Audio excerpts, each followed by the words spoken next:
मेरे पास माँ है, मेरे पास गाड़ी है, मेरे पास बंगला है, क्या है तुम्हारे पास? यार कैसे भी करके ये पेन चला जाए, मुझसे सब ले लो, मुझे कुछ नहीं चाहिए जीवन में। और आज जब टाइम निकल गया है, आज मैं जब बीमार होकर आज आईसीयू बेड में लेटा हुआ हूँ, तो क्या ऐसा कुछ हो सकता है कि हम जब यंग एज में हैं उसके लिए पहले से प्रिकॉशन ले ले? Because it spread like a virus. कुछ लोग ना प्लान करते हैं, कुछ लोग लिटरली प्लान करते हैं कि मासेस को, कि लोगों को कैसे बीमार बनाया जाए। डाला ये गया है कि हम जब जन्म लेते हैं तो हम बिल्कुल गरीब हैं। चूहे आज तक नहीं मरे भूकंप में, इंसान मर जाता है। क्यों नहीं मरता? मोर देन 40 to 50% गर्ल्स को ये प्रॉब्लम हो रही है। क्या इंसान में 12 महीने दूध निकलता है? It's a trap, it's a trap.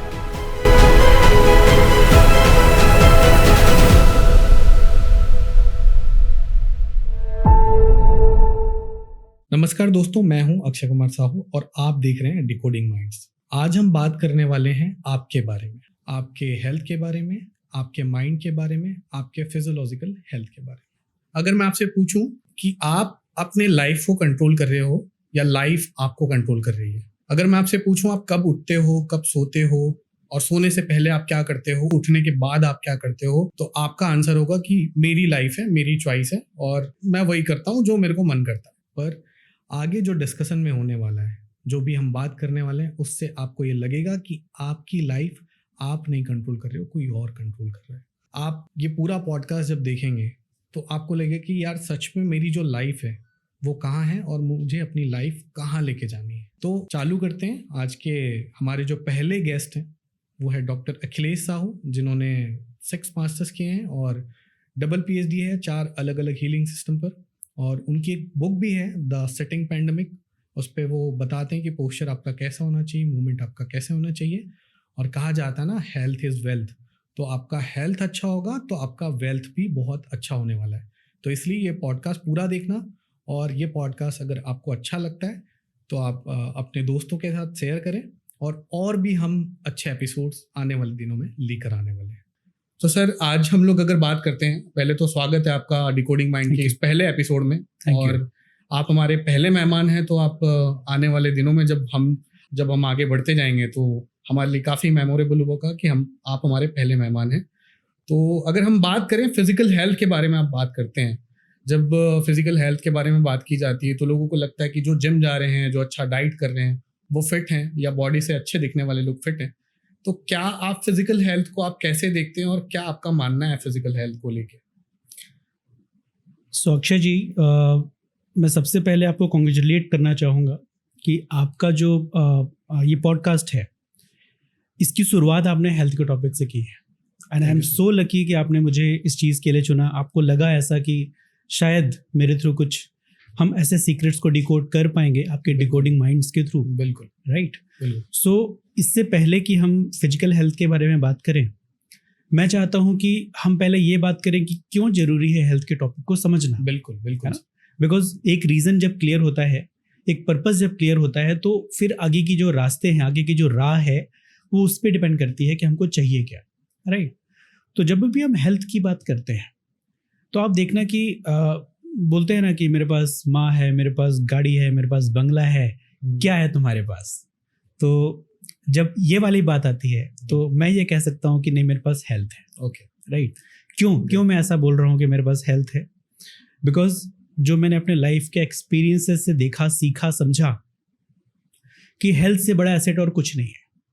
बिल्कुल सही बात। ठीक है, लाख आपके सक्सेस के मायने चाहे कुछ भी हो सकते हैं, है ना, बट जब बात आती है हेल्थ की, कि आपके पास बहुत अच्छा गाड़ी है, बंगला है, मकान है, पूरी बिजनेस है, आप बिजनेस टाइकून हो, बट आपके बैक पेन है, आपको आप बिल्कुल 2 करोड़ की कार में बैठे हुए हो और आपको बैक पेन है। राइट। तो जब बैक पेन है या कोई भी फिजिकल प्रॉब्लम है, तो वो टाइम ऐसा होता है कि आपको कुछ भी अच्छा नहीं लगता। उस टाइम पे आपके दिल से, आपकी आत्मा से सिर्फ एक ही आवाज़ आती है, यार कैसे भी करके ये पेन चला जाए, कैसे भी करके मेरा जो स्पाइन है वो ठीक हो जाए, कैसे भी करके मेरी हेल्थ आ जाए। तो जब हमको प्रॉब्लम होती है, हमारी फिजिकल प्रॉब्लम होती है, तो सिर्फ एक ही ख्याल आता है कि मेरी हेल्थ ठीक हो जाए।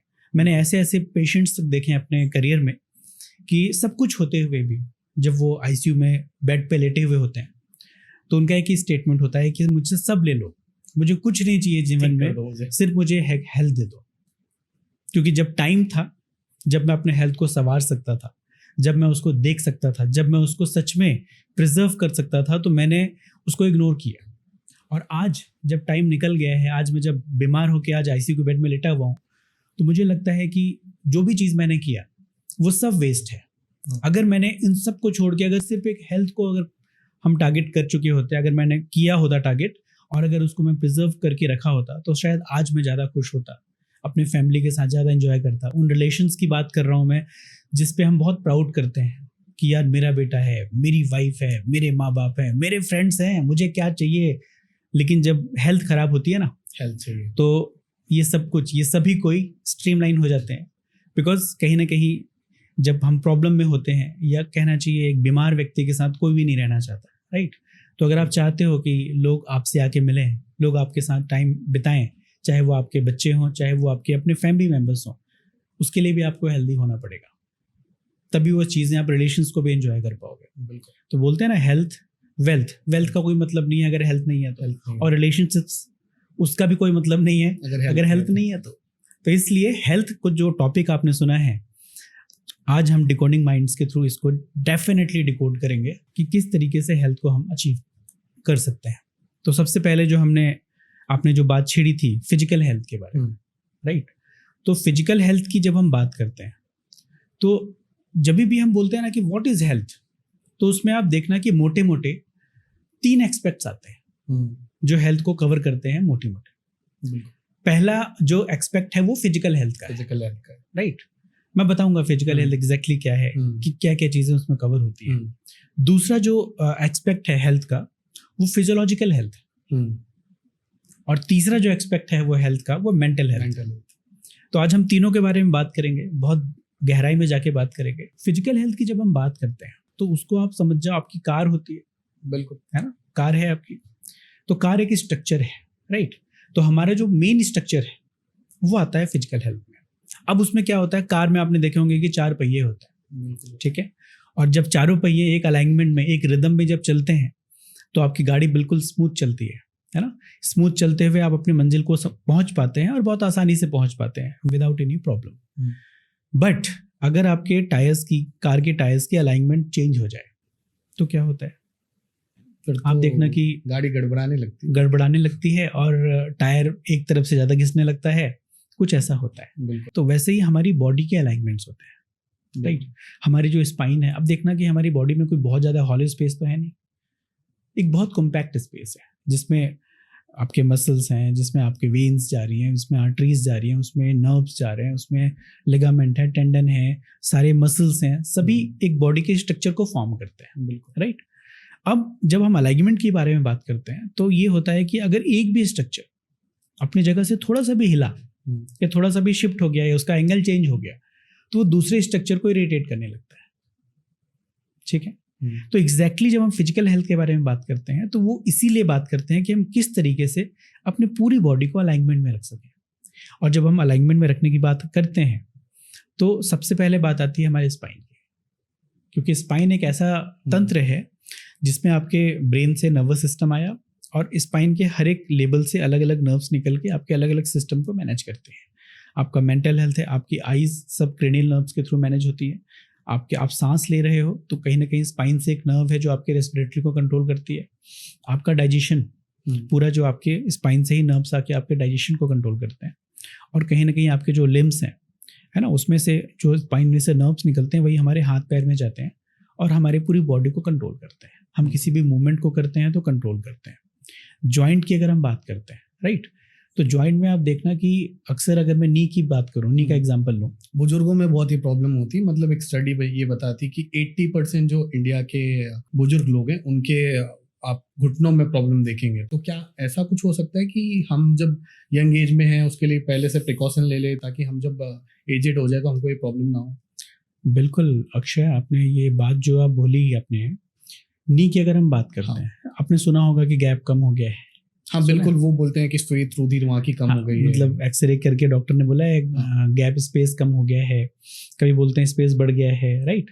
तो आप देखना कि जो हमारे घुटने होते हैं कुछ इस तरीके के होते हैं, इस तरीके के, बिल्कुल ठीक है ना। बिल्कुल और गैप एक तरफ का कम होता है तो एक तरफ का बढ़ता है, बढ़ता है। वही अलाइनमेंट। बिल्कुल ऐसा नहीं होता कि एक पूरा गैप कम, हाँ हाँ एक तरफ का कम होगा तो दूसरी तरफ का ऑटोमेटिकली बढ़ेगा, बिल्कुल या इधर का कम होगा तो इधर का ऑटोमेटिकली इधर का- बढ़ जाएगा, राइट।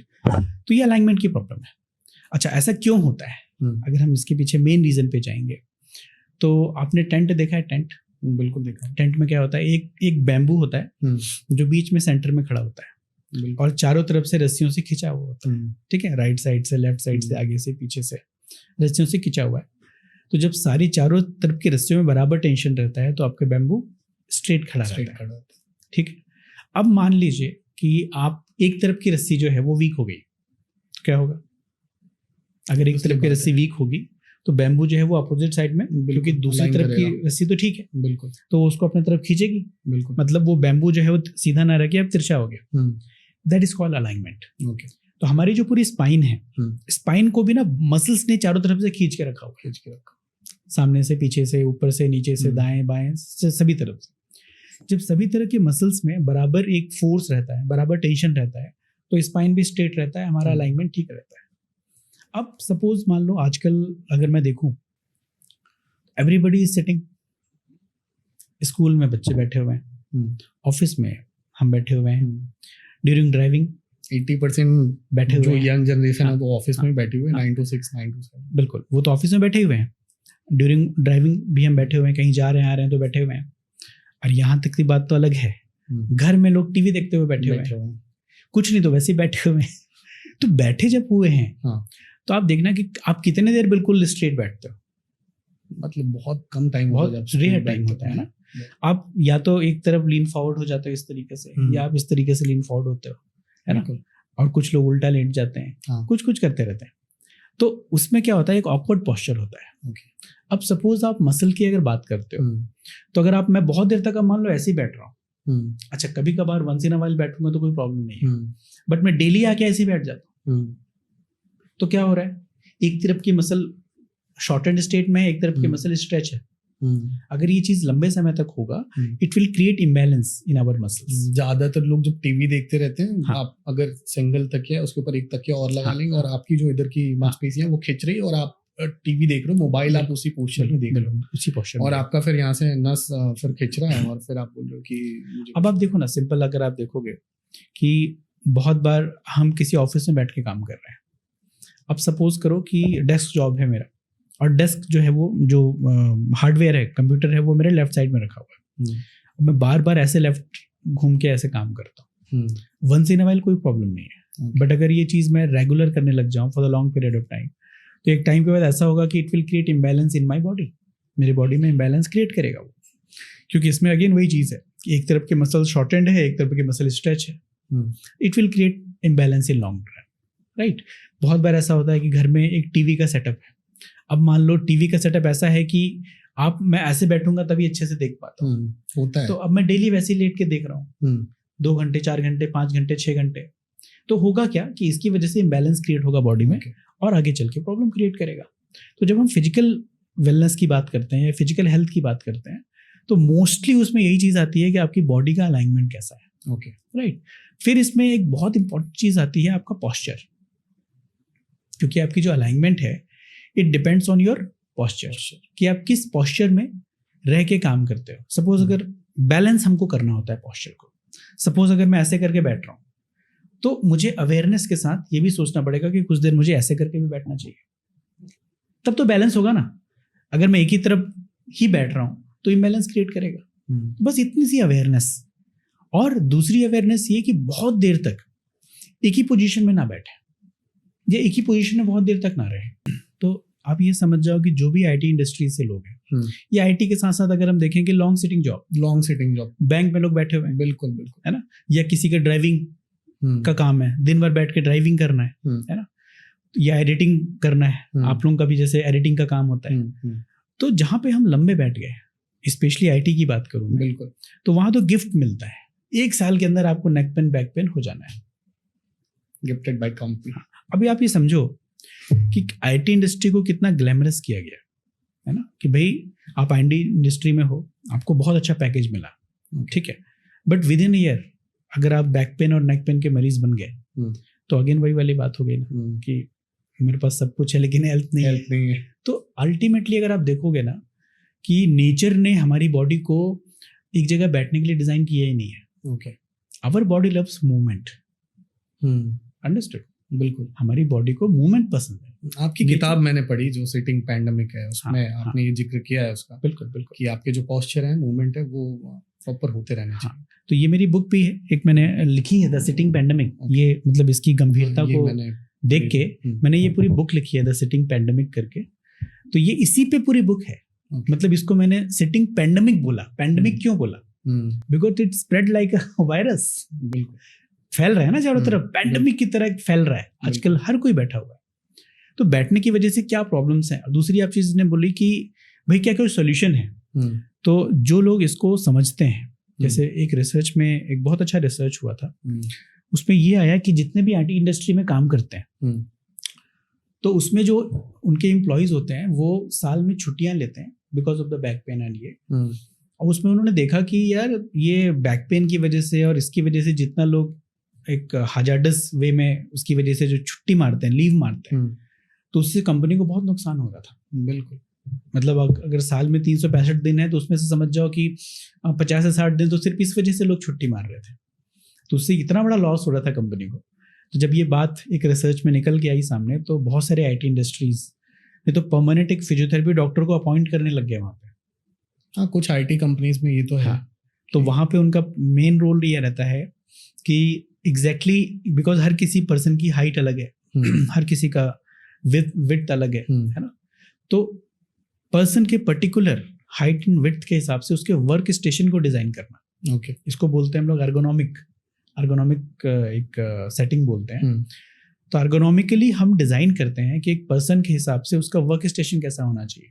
फॉर एग्जांपल मेरी हाइट है, अब मेरे हाइट के हिसाब से अगर सपोज मैं, जैसे हमारे घर में होता है कि हम ड्राइंग रूम में बैठ के बहुत बार हम लैपटॉप पे काम करते हैं, कुछ लिखते हैं, कुछ पढ़ने का काम करते हैं। अब ड्राइंग टेबल होता कितने हाइट का है? वो हमारे नी के लेवल का होता है बेसिकली, 2 से 2.5। तो हाँ, तो अगर आप वहां बैठोगे तो ऑटोमेटिकली आपको फॉरवर्ड बेंड होना ही पड़ेगा ज्यादा, तभी आप काम कर पाओ। बिल्कुल। तो उसका मेन सॉल्यूशन ये है कि अगर घर के सेटअप में देखा जाए तो आपका डाइनिंग टेबल की हाइट कितनी होती है? एग्जैक्टली आपके चेस्ट लेवल तक, है ना। वो जो हाइट है वो आपके बॉडी को में एक्स्ट्रा जो वेट है, एक्स्ट्रा जो प्रेशर है, उसको अवॉइड करता है। कि अगर आप डाइनिंग टेबल में बैठ के कुछ कर रहे हो, ऑटोमेटिकली आपको कम झुकना पड़ता है।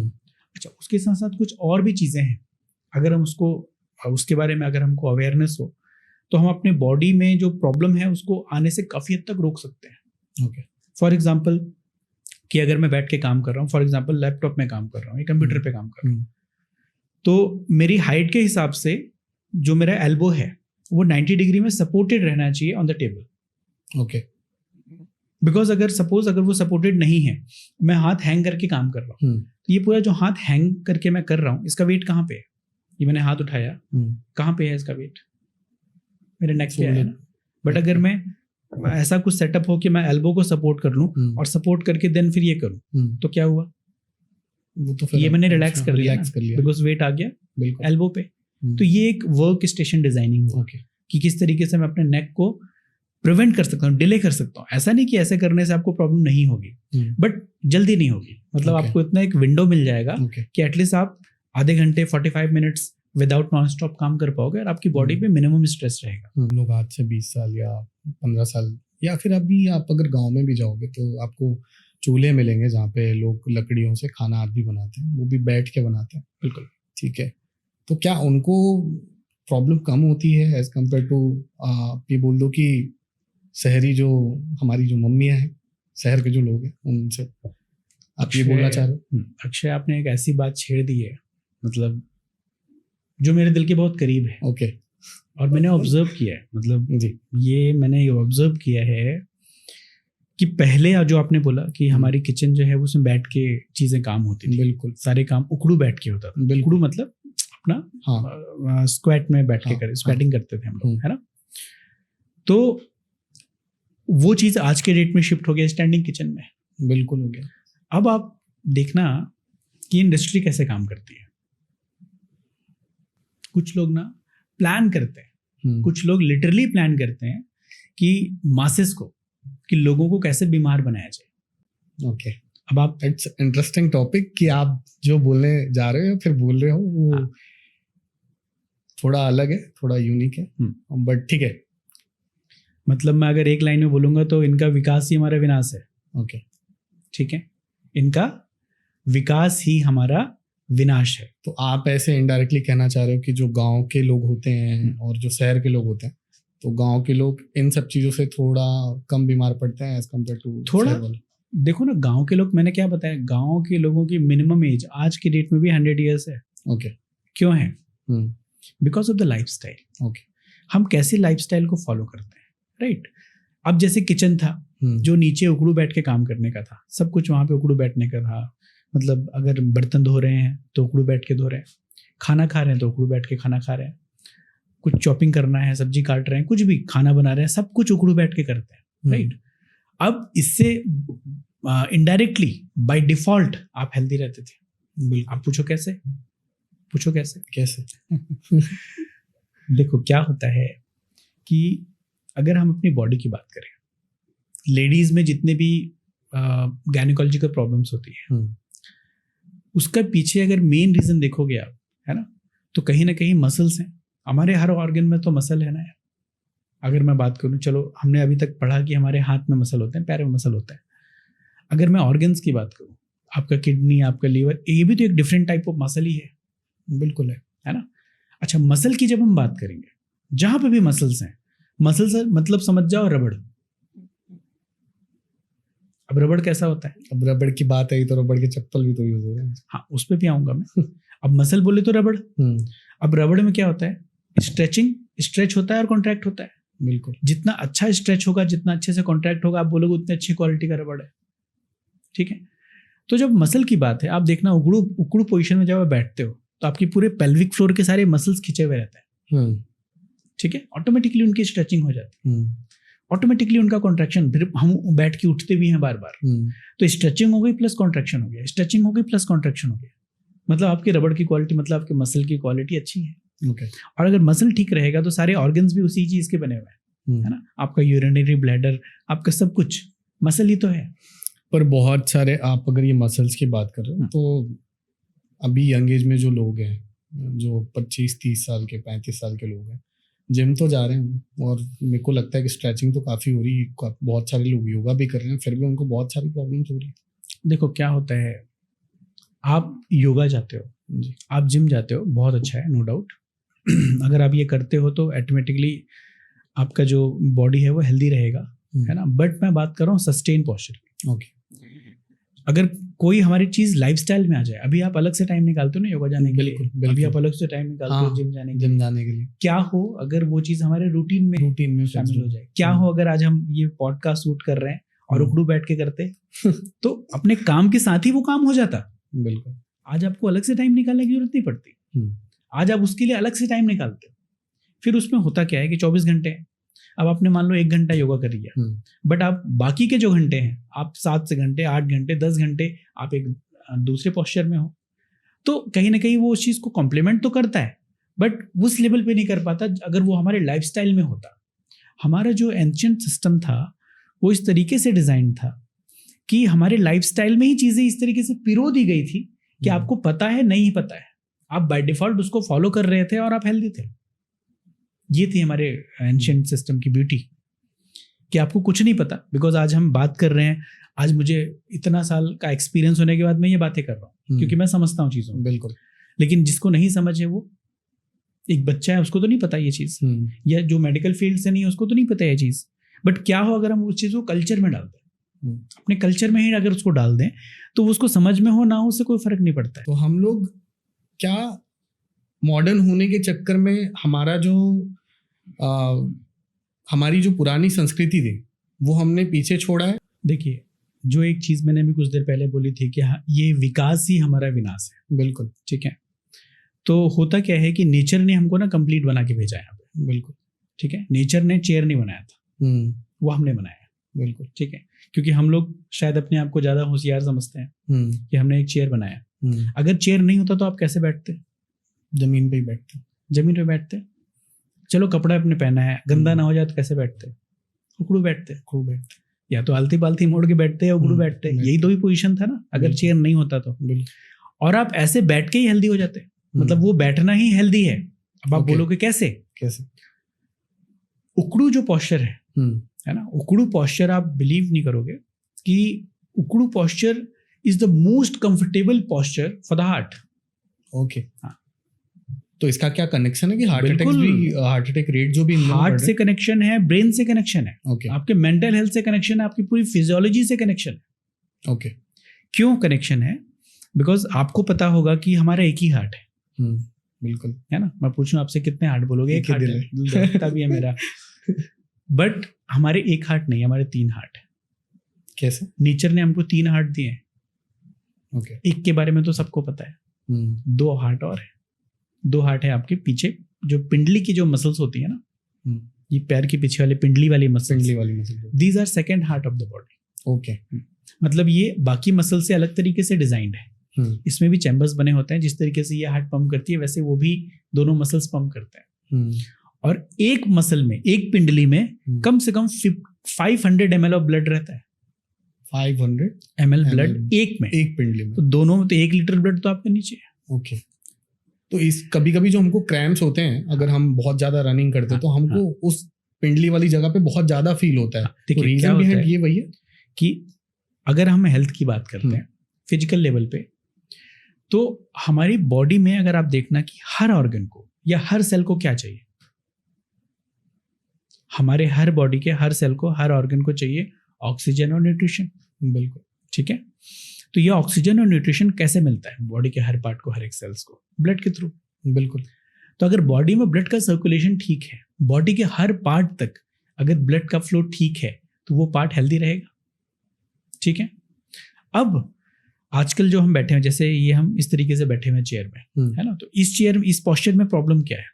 इस पोस्चर में प्रॉब्लम ये है कि जब आप ऐसे बैठते हो, ठीक है, तो एक तो आपके जो लेग के मसल्स हैं वो एक तरह से यूजलेस पड़े हुए हैं। ठीक है। और ग्रेविटी कंटिन्यूअसली काम कर रही है नीचे, वो तो आपको खींच ही रही है ना। आप अच्छे इंसान हो, बुरे इंसान, उससे कोई फर्क नहीं पड़ता। ग्रेविटी मतलब आपको नीचे की तरफ पुल करती है। तो हमारी बॉडी में भी जो ब्लड है वो तो नीचे की तरफ जाएगा ना। बिल्कुल। भले ही उसकी जरूरत पैर में नहीं है, बट फिर भी जाएगा ना। हाँ, तो जब वो पैर में जाएगा, एक्चुअली होता क्या है, इसको समझने के लिए हम हम बात करते हैं। अब हम थोड़ी सी फिजिकल के साथ फिजियोलॉजिकल एस्पेक्ट को भी कवर करेंगे, है ना, क्योंकि हम फिजियोलॉजिकल और फिजिकल दोनों में एंटर कर रहे हैं। हाँ, एंटर कर रहे हैं। तो होता क्या है कि हमारी बॉडी में ना 2 रिस्पॉन्सेस होते हैं। हमारी बॉडी एक समय में एक ही रिस्पॉन्स पे काम करती है।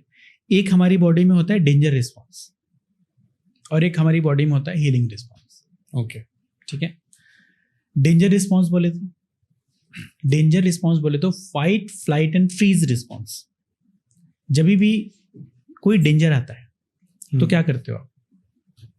या तो उससे लड़ते हो, फाइट करते हो, या भागते हो, फ्लाई करते हो, या फ्रीज हो जाते हो। बहुत सारे ऐसे जानवर होते हैं, उनको आप टच करोगे तो वो फ्रीज हो जाते हैं, हिलना डुलना बंद कर देते हैं, फ्रीज हो जाते हैं। वो एक लाइफ सेविंग स्किल है। तो इसको डेंजर रिस्पॉन्स बोलते हैं। ओके। ये फाइट, फ्लाइट एंड फ्रीज, ये डेंजर रिस्पॉन्स है। इन तीनों रिस्पॉन्सेस के लिए आपकी बॉडी में क्या फिजियोलॉजिकल चेंजेस होंगे तो आप ये कर पाओगे? तो आप देखना कि फाइट करने के लिए, फ्लाई करने के लिए आपको हाथ पैर में ब्लड चाहिए, एनर्जी चाहिए। भाई आपको लड़ना है तो हाथ पैर से लड़ोगे ना, भागना है तो हाथ पैर से भागोगे। तो जब भी डेंजर रिस्पॉन्स एक्टिवेट होता है आपकी बॉडी के अंदर, तो आपका जो ब्लड है वो आपके हाथ और पैर में आ जाता है। और जब हीलिंग रिस्पॉन्स होता है तो आपके सारे ऑर्गन्स कहाँ हैं? पेट में। सारे ऑर्गन्स पेट में हैं।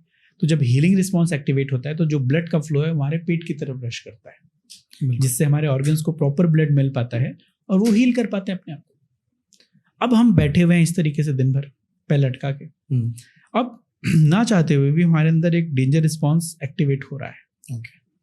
क्योंकि ग्रेविटी तो कंटिन्यूअसली पुल कर रही है। तो क्या जो झंझनाहट जब जमा हो जाती है, बिल्कुल, वो वही है जब इससे अच्छा चलने के लिए थोड़ी प्रॉब्लम होने लगती है। इससे अच्छा तो पहले जो गद्दियों में बैठते थे ना, पहले दुकानों में देखना चेयर नहीं होते थे, वो लाला लोग आलती बालती मोड़ के और गद्दी हुआ करती थी, उसमें वो फिर भी ठीक है। ओके। क्योंकि हमारा जो लोअर पार्ट है, इसमें हमको कब एनर्जी चाहिए? जब हम चलेंगे या दौड़ेंगे तभी चाहिए ना, बाकी टाइम तो नहीं चाहिए। बिल्कुल। तो जब हम उस तरह से बैठते हैं तो हाँ। ऑटोमेटिकली हमारा हिप लॉक हो गया, ओके। नी लॉक हो गया, हाँ। तो ब्लड जाएगा नीचे नहीं, ओके। तो ब्लड कहाँ रहेगा? आपके पेट में रहेगा। बिल्कुल। समझ में आ रहा है? तो जब पेट में रहेगा तो ऑटोमेटिकली आपके ऑर्गन्स हील करेंगे, क्योंकि उसको ample amount of oxygen nutrition मिलेगा ब्लड के थ्रू। समझ में आ रहा है? आधी इंडिया तो बैठ के काम कर रही है, हाँ। फिर क्या होगा? या फिर किसी का स्टैंडिंग जॉब है, तो सोचो आपकी आपका जो ब्लड का फ्लो है वो अननेसेसरी नीचे की तरफ रश कर रहा है, और जहां पे ज्यादा चाहिए था डेंजर, अगर हीलिंग रिस्पॉन्स की बात करूं तो हीलिंग रिस्पॉन्स 80% टाइम एक्टिवेट रहना चाहिए, और डेंजर रिस्पॉन्स बहुत कम, क्योंकि डेंजर कब आता है? बहुत शॉर्ट पीरियड के लिए कभी कभी आता है। मेरे को ये लगता है कि 80% लोगों का डेंजर रिस्पॉन्स ऑन है हमेशा। हाँ, आज की डेट में 80% लोगों का डेंजर रिस्पॉन्स ऑन रहता है। बिल्कुल, क्योंकि ऑलमोस्ट 80% से भी ज्यादा लोग सिटिंग जॉब कर रहे हैं। सिटिंग जॉब कर रहे हैं। मतलब अगर इसका सॉल्यूशन की बात करूं, हाँ।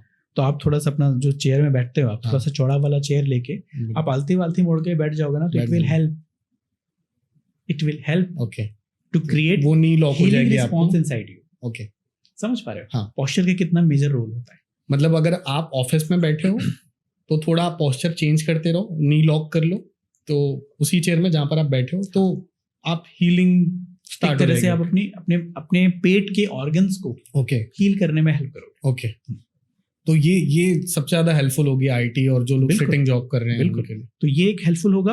और दूसरा जो है कि जो हम उकड़ू बैठते हैं, अब आप देखना कि मैंने बोला कि स्टैंडिंग किचन बनाया गया है घुटने खराब करने के लिए, बैक खराब करने के लिए, हील खराब करने के लिए, ठीक है?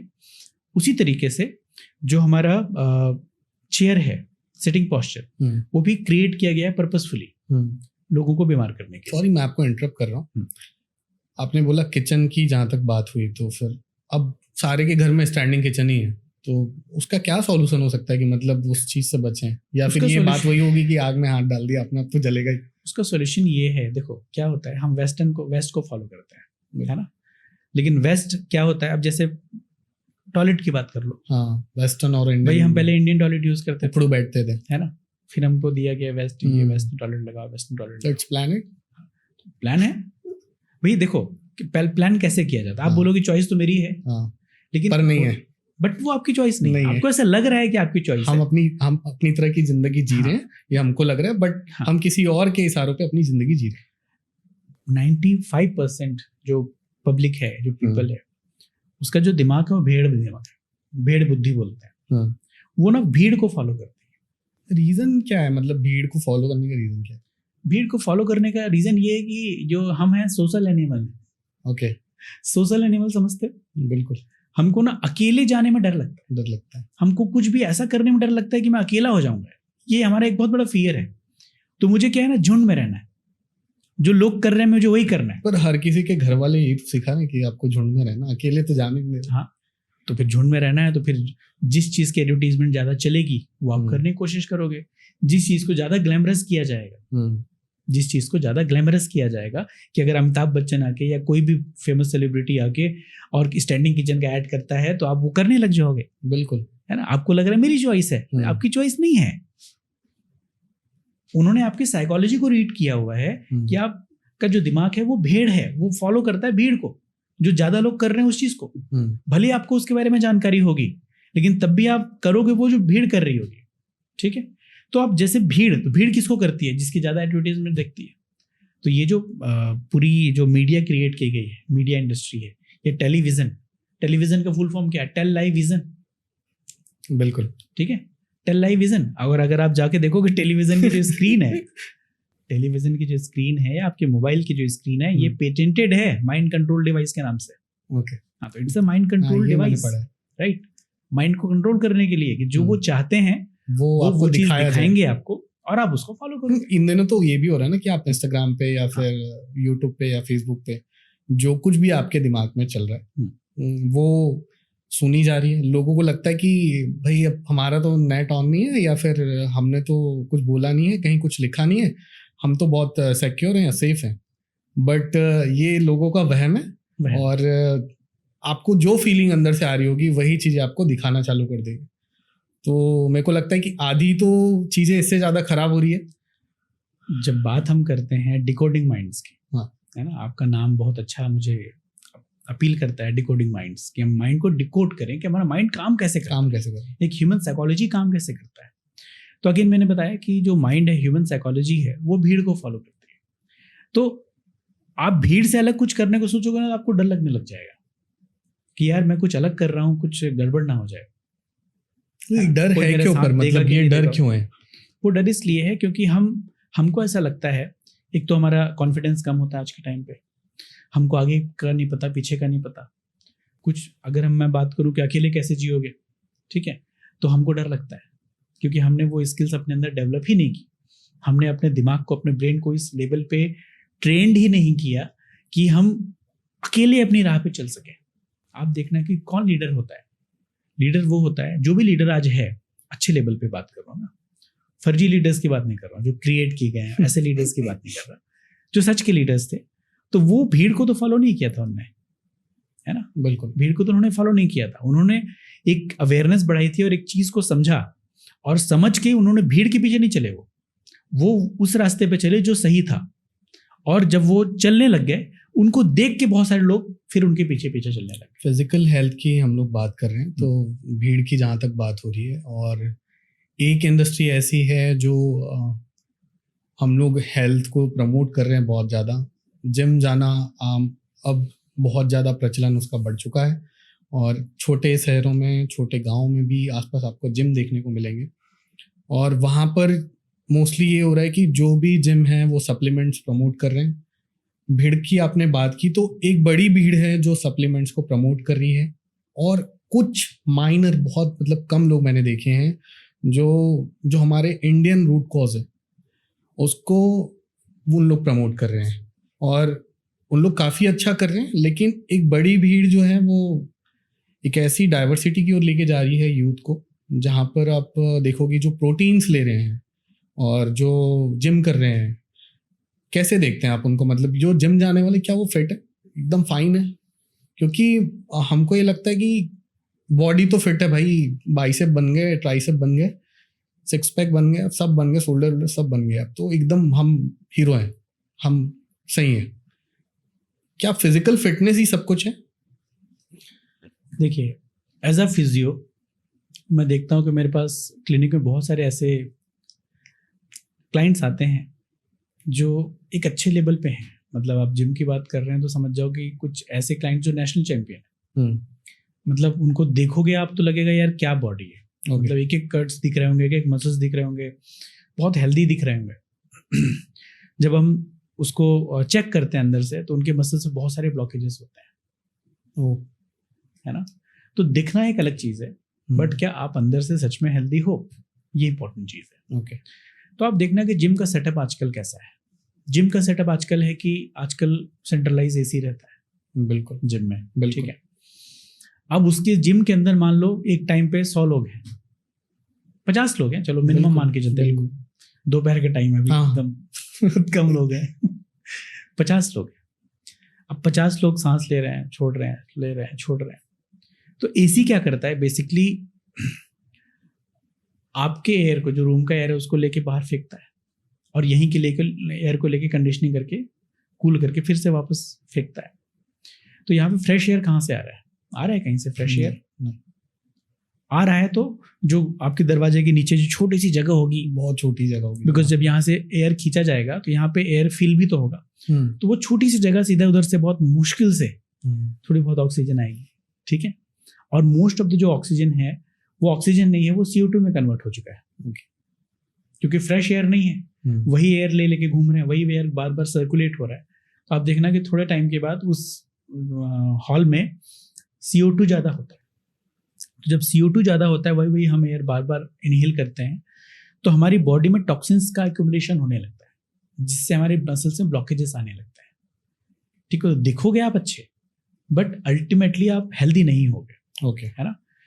दूसरी चीज़ जो आपने बहुत इंपॉर्टेंट टॉपिक जो सप्लीमेंट्स के बारे में आपने बताया, तो इसके लिए ना मैं एक रिसर्च का एग्जांपल दूंगा। एक बहुत ही फेमस साइंटिस्ट हुए डॉक्टर गुंटूर ग्लोबल, मतलब नोबेल प्राइज मिल चुका है उनको इस चीज़ का, ओके, नोबेल प्राइज मिल चुका है।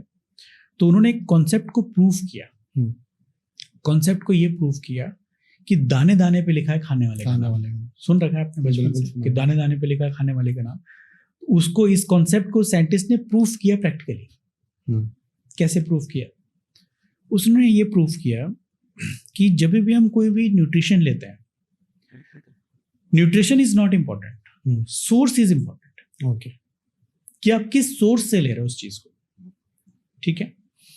तो जब आप किसी भी सप्लीमेंट की बात करते हो, कोई भी न्यूट्रिशन की बात करते हो, किसी भी आप मिनरल्स की बातें करते हो, तो क्या वो लाइव मिनरल है या डेड मिनरल है, ये ज़्यादा इंपॉर्टेंट है रादर देन कि मिनरल है। तो जब आप रॉ प्लांट से वो चीज़ मिनरल को लेते हो, रॉ प्लांट से, होता क्या है कि हमको किसने बनाया?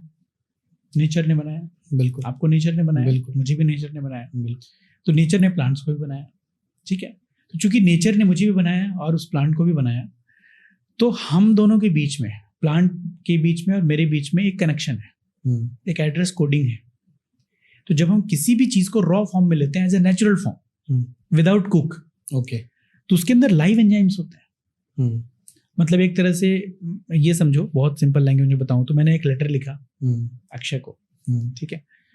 बट अक्षय को लेटर लिखा, मैंने लिख लिया और ऊपर जो लिफाफा था उसमें मैंने नाम ही नहीं डाला और एड्रेस भी नहीं डाला। कैसे पहुंचेगा? और उसको मैंने पोस्ट कर दिया, तो क्या होगा? कभी पहुंचेगा अक्षय तक? नहीं पहुंचेगा। नहीं पहुंचेगा। वो सिस्टम में घूमता रहेगा बट कभी भी अपने मंजिल तक नहीं पहुंचेगा। तो सेम कहानी होती है मिनरल्स के साथ। जो आर्टिफिशियल जो मिनरल्स होते हैं, आर्टिफिशियल पाउडर होते हैं, उसमें वो एड्रेस कोडिंग मिसिंग है। नेचर ने बनाया था हमको, नेचर ने बनाया एक रॉ प्लांट को, तो उसके बीच में एड्रेस कोडिंग है। नेचर ने बनाया उसमें कि वो आपको बॉडी में जाके कहाँ पे एब्जॉर्ब होना है। भाई आपके बोन्स को क्या चाहिए मजबूत होने के लिए? कैल्शियम चाहिए। आपके मसल्स को क्या चाहिए मजबूत होने के लिए? प्रोटीन चाहिए। तो जब आप कुछ खा रहे हो तो कैल्शियम को कैसे पता चलेगा कि मुझे बोन्स में जाके एब्जॉर्ब होना है? उस प्रोटीन को कैसे पता चलेगा कि मुझे जाके मसल में एब्जॉर्ब होना है? ठीक है? तो एड्रेस कोडिंग होती है। ओके। जब हम नेचुरल तरीके से रॉ फॉर्म में, नेचुरल फॉर्म में कंज्यूम करते हैं। लेकिन जैसे ही आप उसको कुक कर दो, सपोज एक नेचुरल चीज़ है, उसको मैंने बॉईल कर दिया, तो समझ जाओ 30% उसकी एड्रेस कोडिंग जो है वो डिलीट हो गया। 30%, बट अभी भी 70% है। फिर आपने क्या किया? उसको सब्जी बना दी उसकी। अब सब्जी आपने जैसे ही उसको किया, हीटअप किया, उसकी एड्रेस कोडिंग पूरी तरह से खत्म हो गई। अब वो सिर्फ आपका पेट भरेगा, आपको हील नहीं करेगा। समझ में आ रहा है? तो ये तो वो एक नॉर्मल चीज की है, फ्रूट्स की या वेजिटेबल्स की। अब हम बात करें सप्लीमेंट्स की। सप्लीमेंट में तो दूर दूर तक एड्रेस कोडिंग नहीं है और वो एक आर्टिफिशियल लैब में डेवलप्ड है। एड्रेस कोडिंग को आप कैसे समझाएंगे ऑडियंस को? एड्रेस कोडिंग एक केमिकल फॉर्म में होता है ना, जो एग्जैक्टली नेचर से कनेक्टेड होता है और हमारे अंदर भी उस चीज की एक सिंक्रोनाइजेशन होती है। इसी कॉन्सेप्ट को साइंटिस्ट ने प्रूफ किया कि जैसे हम रॉ फॉर्म में लेते हैं तो उसके बीच में एक एड्रेस कोडिंग होती है और वो जाके राइट जगह में एब्जॉर्ब होती है। जितना बॉडी को लेना होता है लेता है, बाकी चीज को बॉडी बाहर निकाल देता है। लेकिन जब हम आर्टिफिशियल सेम चीज लेते हैं, ठीक है, तो वो चीज एक तो एड्रेस कोडिंग मिसिंग है, तो आप खाओगे उसको तो अब जो बोलते हैं आर्टिफिशियल कैल्शियम है या आर्टिफिशियल प्रोटीन है। अब आर्टिफिशियल कैल्शियम जाके बोन्स में एब्जॉर्ब नहीं हो रहा है। ये भी रिसर्च में प्रूफ हो गया कि आप कैल्शियम की टैबलेट ले रहे हो बट आपके बोन्स मजबूत होंगे कि नहीं उसकी कोई गारंटी नहीं। ऐसा कोई भी प्रूफ नहीं मिला कि उससे आपके बोन्स फ्रैक्चर होने का रिस्क कम हो जाए, क्योंकि वो जाके बॉडी में एब्जॉर्ब ही नहीं हो रहा बोन्स में। लेकिन आप ले रहे हो तो आपकी बॉडी में है, इसलिए आप जब चेक कराओगे कि वो लेने से पहले आपका क्या था लेबल और लेने के बाद क्या लेबल है, तो वो लगेगा कि बढ़ा हुआ है, बट बॉडी में एब्जॉर्ब नहीं हो रहा है जहाँ पे उसको जाके एब्जॉर्ब होना चाहिए था। तो वही चल के आगे चल के स्टोन्स बनता है, वही चल के आगे चल के ब्लॉकेजेस बनता है। तो कहीं ना कहीं हम क्रिएट करते हैं। इसी कॉन्सेप्ट में आगे बढ़ते हुए मैं एक चीज़ को और हाईलाइट करना चाहूँगा, वोलसम फूड। आपने सुना है कि वोलसम फूड क्या होता है? जैसे सपोज आपने एक फल लिया, आपने एक सेब लिया, तो उसमें कितने सारे मिनरल्स होते होंगे? बहुत सारे, उसमें बहुत सारे मिनरल्स होते हैं। होता क्या है कि जब हम एक कोई भी मिनरल लेते हैं तो उसको डाइजेस्ट करने के लिए दूसरे मिनरल्स की जरूरत पड़ती है। बिल्कुल, ठीक है। तो जब नेचर किसी भी फ्रूट को बनाती है तो उसमें वोलसम फूड होता है। मतलब उसमें जितने भी मिनरल्स है और उसको डाइजेस्ट होने के लिए और जितनी भी मिनरल्स चाहिए वो सब उसके अंदर पैक है। अब ये इंटेलिजेंस नेचर के पास है, ठीक है। हम क्या करते हैं, हमने क्या किया कि हमने लैब में विटामिन सी की टैबलेट बनाई। अब उसमें सिर्फ विटामिन सी है, नेचर ने क्यों नहीं बनाया? सिर्फ विटामिन सी का कोई फल बनाता? भाई विटामिन सी चाहिए ना, तो एक फ्रूट बना देते, विटामिन सी है, लो खा लो। फार्मा इंडस्ट्री ने पृथकीकरण करके उसका एक टैबलेट बना दिया। हाँ। तो भाई यहाँ पे नेचर ने बनाया नहीं सिंगल्स, और हमने बना दिया सिंगल। अब वो जो विटामिन सी लिया आपने, उसको डाइजेस्ट होने के लिए दूसरे मिनरल्स चाहिए, कहाँ से लेगी बॉडी? अब अपने बॉडी के अंदर डाल ही दिया है उसको, तो बॉडी को तो डाइजेस्ट करना है ना किसी भी तरीके से। तो बॉडी क्या करेगी? आपकी रिजर्व्ड मिनरल्स को यूज करेगी उसको डाइजेस्ट करने के लिए। जो आपने अभी तक अच्छा पी खा के रखा है, मिनरल्स को रिजर्व करके रखा है बॉडी को, जो आपकी बॉडी की बॉडी फीलिंग अच्छी कर आपका रही जो है। रिजर्व मिनरल है उसको यूज करेगी उसको डाइजेस्ट करने के लिए। तो कुछ दिन में क्या पता चलेगा कि ये चीज तो ठीक हो गया लेकिन बाकी डिफिशियंसी हो गया। इसीलिए आजकल देखना कि हम बहुत अच्छा खा रहे हैं, ये वैसे हुआ कि खजाने का सोना निकल रहा है थोड़ा थोड़ा कि हम बहुत अच्छा खा रहे हैं, फिर भी हमारे अंदर डिफिशियंसीज हैं। और कुछ लोग जो नेचर के करीब रहते हैं, जो नेचर में रहते हैं, उनकी बॉडी में कोई डिफिशियंसी नहीं है। उसका रीजन ये है। तो मेडिसिन और जो सप्लीमेंट्स हम लोग ले रहे हैं, जो लैब में बन रही है और सब सारी जगहों पे देखिए बन सिंपल बात है कि अगर आप नेचर से डायरेक्ट लेते हो तो उसमें किसका फायदा है? ऑब्वियसली हमारा ही फायदा आपका है। फायदा है, बिल्कुल। लेकिन यहाँ पे चीजें चाहती हैं, कोई इंडस्ट्री है उसको फायदा पहुंचना चाहिए, तो इंडस्ट्री को फायदा कब पहुंचेगा? सिंपल बात है, बिल्कुल। तो जब आप वो कंज्यूम करोगे तो उससे इंडस्ट्री को फायदा पहुंचेगा, आपको नहीं पहुंचेगा। तो ये एक तरीके का बिजनेस है जो बिजनेस है। अलग अलग इंडस्ट्री, हमको लगता है कि हम दवाई खा रहे हैं, ठीक हो रहे हैं, बट हम नई बीमारियों को उससे जन्म दे रहे हैं, इसीलिए लोग दवाई बीमार खाते पड़ रहे हैं ना। आज आप बोल दो बेस्ट चीजें हैं, हम बेस्ट खा रहे हैं, so called so called best best खा रहे हैं, हेल्थ केयर सिस्टम है, तब भी लोग बीमार है। तब तो और अच्छा होना चाहिए था। अगर बिल्कुल। कभी हम 100 साल जीते थे तो आज 200 साल 200 जीते, साल जीना चाहिए। 150 साल तो जीते। अरे 10 साल बढ़ जाती है, बढ़ उम्र जाती, बट घट कम होती रही जा है। रही है। तो ये प्रॉब्लम। तो हम जिसको आधुनिक युग बोल रहे हैं वो आधुनिक है नहीं जितना हमको लग रहा है। देखिए कॉन्सेप्ट है, ये भी ना डाला गया है। डाला ये गया है कि हम जब जन्म लेते हैं तो हम बिल्कुल गरीब होते हैं, ऐसा बताया गया है। हम गरीब हैं, अब आपको अमीर बनना है तो आपको अमीर बनने के लिए कुछ कुछ कुछ कुछ करना पड़ेगा। बिल्कुल। जबकि नेचर ने आपको अमीर ही भेजा था यहाँ पे, आपके अंदर सारी चीजें दी थी। इनफैक्ट नेचर की अगर मैं बात करूं तो नेचर ऐसे ही, आप किस चीज से बने? 5 एलिमेंट्स। बिल्कुल। 5 एलिमेंट्स ऑफ नेचर। बिल्कुल। क्या है 5 एलिमेंट्स? धरती, जल, वायु, अग्नि, आकाश। ये 5 चीजें हैं बिल्कुल, जिससे आप बने हो। नेचर में क्या है? यही 5 चीजें हैं। 5 चीजें। तो आपको क्या करना है? सिंपल, कि आपको नेचर में रहना है। आपकी जो पीएचडी है वो नेचर मेडिसिन में भी है। यस। और जब हम नेचर मेडिसिन की बात करते हैं और जब हम ये बात करते हैं कि अगर हम बड़े शहरों में आज रह रहे हैं, बड़ी सिटीज़ में रह रहे हैं, जितने ज़्यादा हम बड़ी सिटीज़ में और जितने हम लोग हम सो कॉल्ड आधुनिक युग हम जिसको हम बोल रहे हैं कि हम बहुत ज़्यादा सुख में हैं या ऐसी जगहों में हैं कि भाई हमारा घर टाइल्स लगा हुआ, ऊपर पुट्टी लगी हुई है, सब कुछ लगा है, एसी लगा हुआ है, आपको घर में रोशनी नहीं मिल रही है, सूर्य के प्रकाश की किरणें तक नहीं आ पा रही है आपके पास, और आपको लग रहा है वो लेविश लाइफ। तो इज इट कि ये क्या यही मतलब लग्जरी लाइफ है या फिर मतलब हम लोग बस एक बनावटी लाइफ में जी रहे हैं? अगर बोलूं कि आर्टिफिशियल पर्यावरण या एनवायरनमेंट हम लोग बोल लें, नेचर में कोई भी चीज फालतू नहीं है। भले ही हमको उस चीज को बोला गया कि फालतू है, लेकिन वो फालतू नहीं है। ये हमारे दिमाग में डाला गया है प्लैनेट वे में कि भाई ये गलत है। हाँ, नेचर फालतू है, फालतू भी सनबर्न हो जाएगा, स्किन कैंसर हो जाएगा, ये अमला नमका, ये सारी चीजें डाली गई। यार जिस चीज से हम बने हैं वो हमारे लिए कैसे डेंजरस हो सकती है? सही बात है, कैसे डेंजरस हो सकती है वो चीज? तो हमको ये समझना पड़ेगा कि नेचर में लाइट है। Light itself is a medicine. Light अपने आप में एक दवाई है जो हमारे मेंटल हेल्थ को ठीक रखने में बहुत बड़ा रोल प्ले करती है। एक रिसर्च में ये प्रूफ हो चुका है कि 10,000 लक्स ऑफ लाइट, ये जो लाइट है अभी इस रूम में जितनी लाइट है हम इसको नाप सकते हैं, एक लक्स मीटर होता है जिससे हम लाइट को मेजर कर सकते हैं। बिल्कुल, ठीक है। तो रिसर्च में ये पाया गया कि अगर हम 10,000 लक्स ऑफ लाइट में हाफ एन आवर के लिए अगर डेली एक्सपोज होते हैं तो it's equivalent to 1 antidepressant पिल।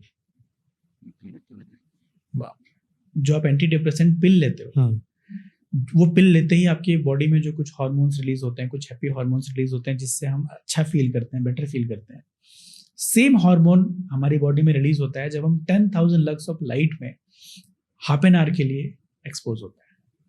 अभी हम भी बहुत लाइट में यहाँ पर बैठे हुए हैं जब ये शूट कर रहे हैं, और अगर लाइट्स की बात हो रही है, जो आर्टिफिशियल लाइट्स की हम बात करते हैं, तो आपसे मेरी जब बात हो रही थी तो आपने एक चीज़ कही थी कि जो येलो लाइट जो हमारे पुराने घरों में होते थे और जो अब जो है वो पूरा वाइट लाइट में कन्वर्ट हो चुका है, तो क्या हार्मफुल है और क्या बेटर हो सकता है और क्या हम बेटर वे में इम्प्लीमेंट कर सकते हैं? नेचर में कैसी लाइट है? क्या वो वाइट है? नहीं। किस तरह की लाइट? येलो ही से। It's kind of yellow, yellow है ना? तो नेचर में येलो लाइट, वाइट लाइट नहीं। ओके, ठीक है। अच्छा, वाइट लाइट का क्या प्रॉब्लम है? अगर वाइट लाइट की बात करें तो लाइट आप कभी एलईडी लाइट जो वाइट लाइट है उसको देखना क्या होता है, एक नेचुरल इंटेलिजेंस से देखना। आप एकदम बिल्कुल नेचुरल होके आप देखना उस लाइट को, वो चुभेगा आपको। बिल्कुल, आप बहुत देर तक देख नहीं पाओगे उस वाइट लाइट, मेरे अंदर जा रहा है, एकदम चुभता जा रहा है। तो बेसिकली जो वाइट लाइट है वो क्या करता है कि हमारा एक पीनियल ग्लैंड होता है। पीनियल ग्लैंड बोले तो विजनरी माइंड, हमारे लाइफ में विजन होता है उसकी वजह से। बिकॉज जब वो एक्टिव होता है तो आपके लाइफ में विजन होता है। अब विजन बोले तो क्या? विजन बोले तो ये कि मुझे शुरू का भी दिख रहा है, मुझे बीच का भी दिख रहा है, मुझे अंत भी दिख रहा है। मतलब जब आप पूरी पिक्चर किसी चीज की देख पाते हो तो उसको विजन बोलते हैं। भाई विजन मतलब ये थोड़ी ना कि आप अभी मैं बोलूं आपके सामने क्या था, आप बोलोगे ये दीवार है, तो ये विजन थोड़ी ना है। भाई आप अगर एक बिजनेस डेवलप करना चाह रहे हो या आपकी लाइफ ही क्यों ना हो, आप उसको अगर देख पा रहे हो clearly, that is called vision, जो आप थर्ड आई से देखते हो। तो ये जो व्हाइट लाइट है ये उसको डैमेज करती है, उसको हिट करती है जाके। ओके। और जब उसको हिट करती है तो वो धीरे धीरे ना शट डाउन होने की कोशिश करता है, कैल्सिफिकेशन होने की कोशिश करता है। अब यहाँ पे मैं मेंटल हेल्थ पे आऊंगा और एक पॉइंट टॉपिक को टच करना चाहूंगा जो आज की बहुत बड़ी प्रॉब्लम है, स्ट्रेस, डिप्रेशन। बोलते हैं ना स्ट्रेस, डिप्रेशन तो बहुत आगे की चीज होगी, शुरुआत तो स्ट्रेस से होती है। बिल्कुल। तो स्ट्रेस और इरिटेशन क्या है एग्जैक्टली? अगर हम बोले व्हाट इज स्ट्रेस, तो मैं बोलता हूं कि स्ट्रेस का मतलब होता है नैरो माइंडेडनेस, कि जब आप जीवन के एक छोटे से पार्ट में अटक जाते हो, विजन नहीं है आपका, विजन खत्म हो गया, खत्म हो चुका। जब विजन खत्म हो जाएगा तो आप एक छोटे से पार्ट में अटक जाओगे। आपको ये नहीं समझ में आएगा कि उसकी शुरुआत क्यों हुई है, कैसे हुई है, उसका सॉल्यूशन क्या है। आपको दोनों नहीं दिख रहा। जब दोनों नहीं दिखेगा तो आप एक छोटे से पार्ट में अटकोगे तो आपको स्ट्रेस आएगा। अब स्ट्रेस कब लेते हो? जब किसी चीज का सॉल्यूशन आपको नहीं मिलता है। ये प्रॉब्लम हुई क्यों है, जब ये नहीं पता, क्योंकि अगर ये पता होता तो आप ठीक कर लोगे उसको। ठीक है। तो जब वो चीज नहीं पता है तो आप स्ट्रेस में आ जाते हो। यही होता है ना स्ट्रेस। बिल्कुल। तो इसको समझने के लिए एक बहुत अच्छा एग्जाम्पल मैं बोलूँ कि अभी जैसे हम इस रूम में बैठे हुए हैं, मैं बोलूँ कि आगे क्या दिख रहा है, तो आप बोलोगे दीवार दिख रही है। मैं बोलूँ इस दीवार के बियॉन्ड क्या है, आप बोलोगे नहीं पता। मैं बोलूँ कि खाई है बहुत बड़ी जिसमें मगरमच्छ है, शेर भी घूम रहा है आसपास, डर जाओगे आप, है ना। लेकिन अगर मैं बोलूं ये एक स्ट्रेस क्रिएट कर रहा है ना, आपको लिमिटेड विजन है तो स्ट्रेस क्रिएट कर रहा है कि नहीं? कुछ भी हो सकता है उस तरफ। ठीक है। अब मैं बोलूं कि हेलीकॉप्टर व्यू, फिर हम हेलीकॉप्टर में बैठ के ऊपर जाते हैं जहां से हमको पूरा रायपुर दिख रहा है। तो इस दीवार की उस तरफ क्या है, वो सड़क कहाँ से आ रही है और वो कहाँ जाएगी, ये जो है ये आ रहा है कहाँ जाएगा। जब हमको पूरा दिखता है शुरू और अंत तो क्लैरिटी आती है। That is called helicopter view या बर्ड आई व्यू बोलते हैं इसको, बहुत कॉमन है बर्ड आई व्यू। तो किसी भी सिचुएशन को जब हम बर्ड आई व्यू से जाके देखते हैं तो क्लैरिटी आती है। लेकिन बर्ड आई व्यू हम कैसे देख पाएंगे? वो तभी देख पाएंगे जब आपका थर्ड आई ओपन होगा, जब वो एक्टिवेट होगा। दुनिया में ऐसे कितने % लोग हैं जिनकी थर्ड आई ओपन? देखिए यहाँ पे अगेन ये भी ना एक डिलेमा है। ओके।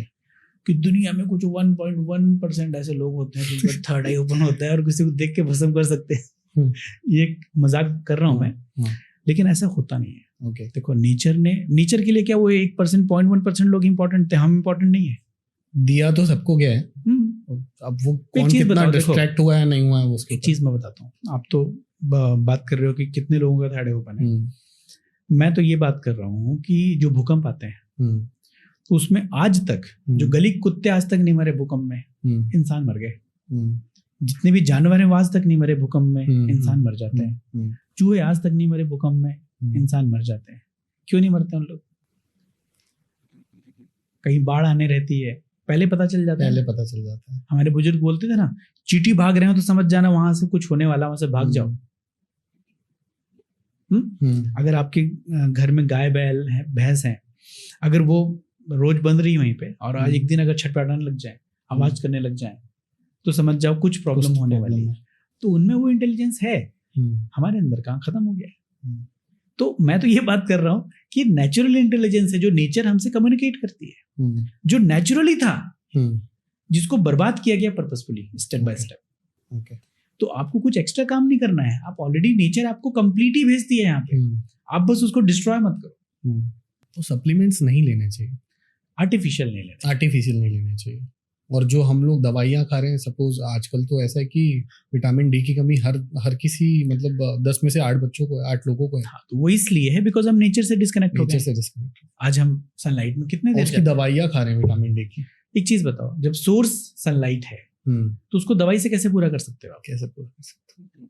तो इट्स अ बिजनेस कि आपको वो दवाई दी जा रही है कि आप खाओ। वो आपकी, अब ये चीज समझ में आने के लिए भी आपका थर्ड आई एक्टिव रहेगा तभी समझ में आएगा। नहीं तो आप बोलोगे इतने बड़े बड़े हॉस्पिटल्स हैं, इतने बड़े बड़े डॉक्टर्स हैं, सब बेकार हैं। It's a trap. यार मतलब nature itself is a healing source. जब हम दवाई की बात करते हैं, मेडिसिन की बात करते हैं, मेडिसिन क्या, जिस चीज से आप बने हो, आपका मोबाइल सैमसंग का है तो उसको ठीक कौन करेगा?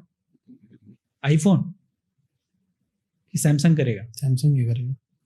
जिसने बनाया है उसको, वही तो ठीक करेगा उसको। तो आपकी बॉडी जिस चीज से बनी है तो वो अल्टीमेटली ठीक कैसे होगा? वो मिल जाए। तो जब 5 एलिमेंट से ही बनी है आपकी बॉडी, तो वो 5 एलिमेंट से ही तो ठीक होगा ना, कि केमिकल खाने से ठीक हो जाएगा? आपकी बॉडी नेचुरल है, उसको आप केमिकल से ठीक करोगे तो कहां से ठीक होने वाला है? लेकिन फिर इससे आपको कंट्रोल नहीं किया जा सकता, आपको डिपेंडेंट नहीं किया जा सकता, है ना? इसलिए सारा सिस्टम क्रिएट किया जाता है। एक सिस्टम के ऊपर डिपेंडेंट है जो किया गया है। डिपेंडेंट नहीं किया गया। नेचर ने आपको इंडिपेंडेंट भेजा था, आपको सब कुछ दे के भेजा था आप।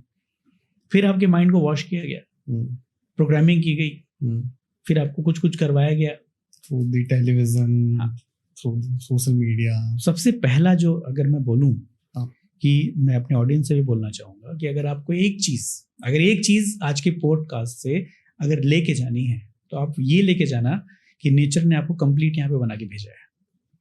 इनकम्प्लीट नहीं है, मतलब इनकम्प्लीट आप नहीं हो कि आपको यहाँ पे जाके कुछ केमिकल डलवाओगे अपनी बॉडी में तभी आप सर्वाइव कर पाओगे, अदरवाइज तो खत्म हो जाओगे। ऐसा बिल्कुल नहीं है। इनफैक्ट ये सारी चीजें की जाती हैं आपको डिस्ट्रॉय करने के लिए, आपको बीमार रखने के लिए। आपको सबसे पहली चीज तो ये अवेयरनेस लेके आनी है कि मुझे किसी चीज को डिस्ट्रॉय नहीं करना है। इंसानों के साथ प्रॉब्लम सबसे बड़ी ये है कि वो हर चीज को ठीक करने की कोशिश करने लगता है। अरे भैया, आपको ठीक नहीं करना है, आपको बस गंदा नहीं करना है। अर्थ अपने आप को ठीक करना जानती है भाई, अपना दिमाग आप बस गंदा मत करो यार हर चीज के लिए। कोविड के टाइम में हमने देखा था, बिल्कुल, मतलब हवा क्लीन हो गया था, पहाड़ जो नहीं दिखते थे दिखने लग गए थे, नदियां ठीक हो गई थी, सब कुछ। हम क्या किया था, हमने कुछ किया था, हमने सफाई। हम बस खराब करते हैं। नेचर एक चीज बोलती है कि आप बस गंदा करना छोड़ दो, सफाई उसको पता है कैसे करना है। फिजिकल और फिजियोलॉजिकल के बारे में हम लोगों ने बात की, तो फिजिकल में फिटनेस की बात हुई और बहुत सारी बातें हुई उसमें। जिम जाना सही है?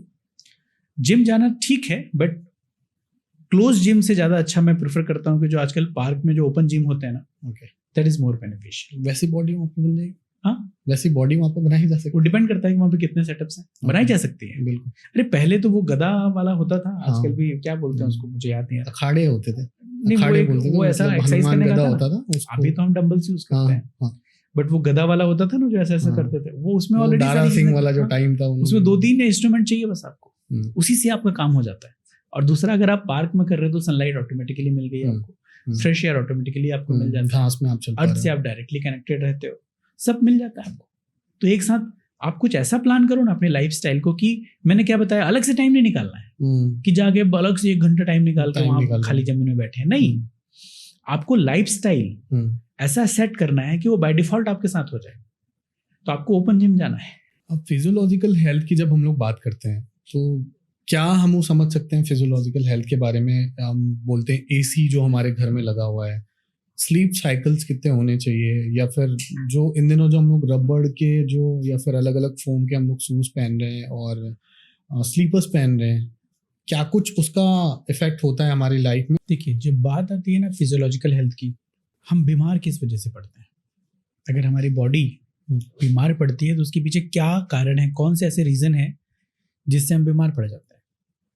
तो बीमार पड़ने के सिर्फ दो ही मेन रीज़न होते हैं, सिर्फ दो ही मेन रीज़न होते हैं।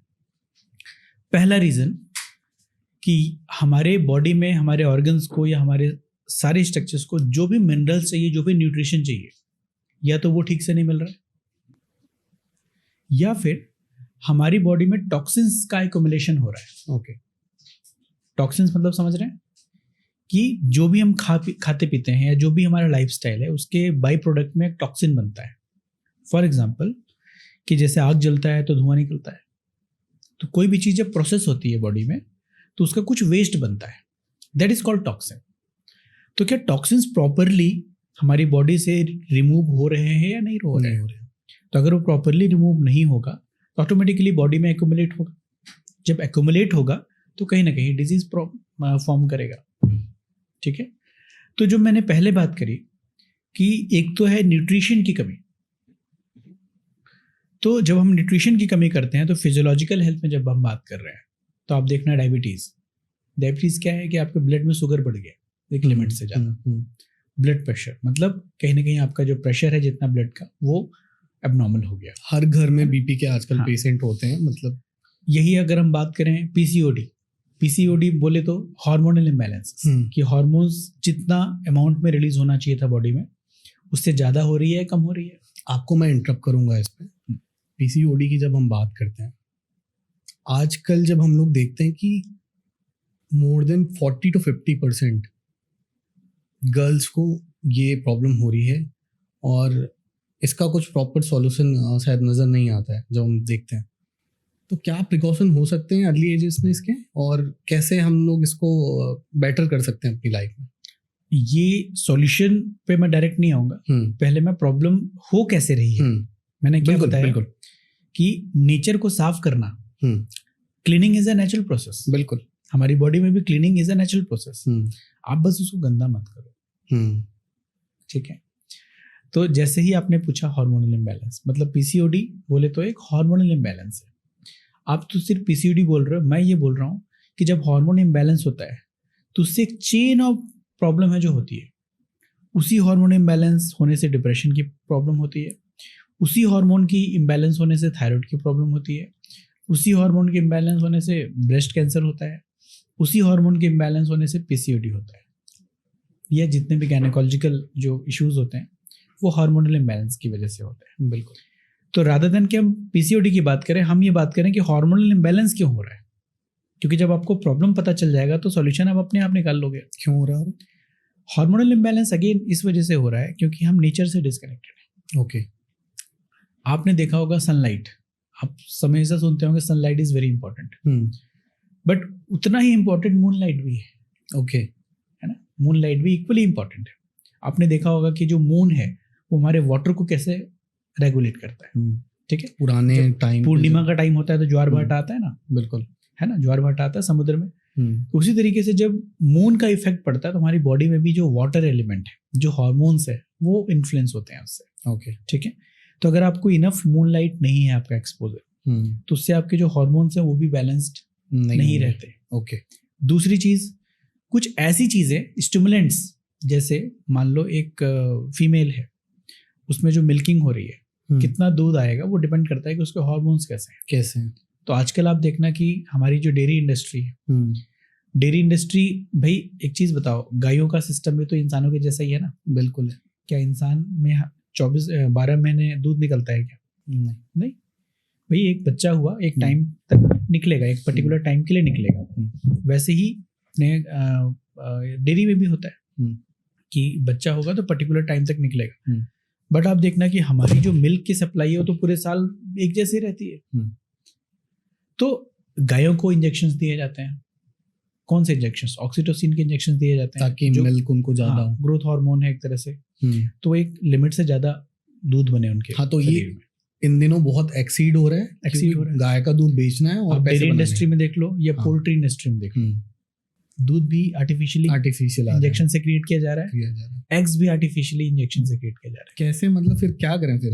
अगर आपको दूध पीना है और फिर आप अगर आर्टिफिशियली सब तरफ मिल रहा है तो बचोगे कैसे? आप तो बच ही नहीं तो पाओगे। इसका एक ही सोल्यूशन है कि या तो आप खुद से गाय पाल लो, तभी हो सकता है उसका solution। या तो फिर गांव से जो लोग या फिर जो लोग गांव से कनेक्टेड हैं और ऐसे गाय जिनको विदाउट इंजेक्शन दिए जा रहे हैं। फिर उस कंडीशन में ऐसा होगा कि हो सकता है कि साल के किसी महीने दूध ना भी मिले आपको। तो इंडिया के कुछ सिटीज ऐसे हैं जहाँ पर आपको बहुत ज्यादा गांव से कनेक्टेड वाली सिटीज नहीं मिलेगी, तो उस केस में तो वो सिटी तो स्पॉइल होने वाली है। फिर ऐसे तो सिंपल है, आप अवॉइड करिए, अदरवाइज आप बीमार रहोगे। सिंपल बात है। बहुत लोग बोलते हैं कि गाय का दूध पीना नहीं चाहिए ज्यादा, बहुत ज्यादा वो आपको।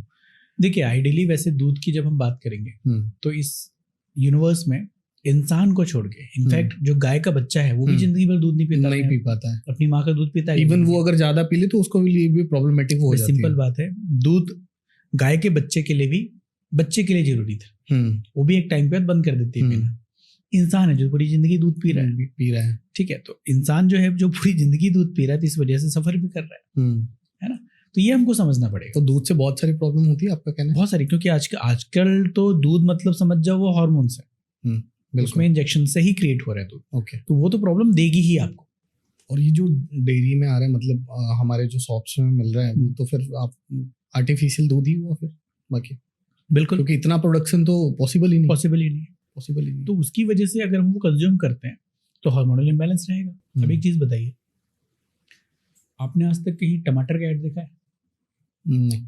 लौकी का देखा होगा? नहीं। हाँ, भिंडी का देखा होगा कि भिंडी ले लो, एक एक्टर को हायर किया, भिंडी का ऐड बनवाया कि भिंडी खाओ, ऐसा ऐड देखा? ऐड किस चीज के लिए बनाए जाते हैं? जो चीज नहीं चल रही, जो फूड है ही नहीं, उसको आपको कंज्यूम कराना, तो उसके लिए फूड के लिए ऐड बनाया जाता है। भाई, जो चीज खाने की चीज है उसके लिए एडवर्टीजमेंट की क्या जरूरत है? वो तो है ही, वो तो आपको पता ही है। बट जो चीज खाने की चीज नहीं है उसको भी आपको खिलाना है। जो भी आर्टिफिशियल चीज है उसके लिए ऐड, जो फूड ही नहीं है, हाँ फूड नहीं है, उसको आर्टिफिशियल फॉर्म में उन्होंने लिखा है, उसके लिए वो ऐड बना रहे हैं और वो आपको सर्व कर रहे हैं और आप खा रहे हो। और उससे फिर आपकी जो बीमारियां हो रही है वो तो फिर आप एक ट्रैप में हो पूरे बचपन से लेकर। अगेन माइंड कंट्रोल, और इनकी पूरी कोशिश है कि उस ट्रैप में फंस जाए।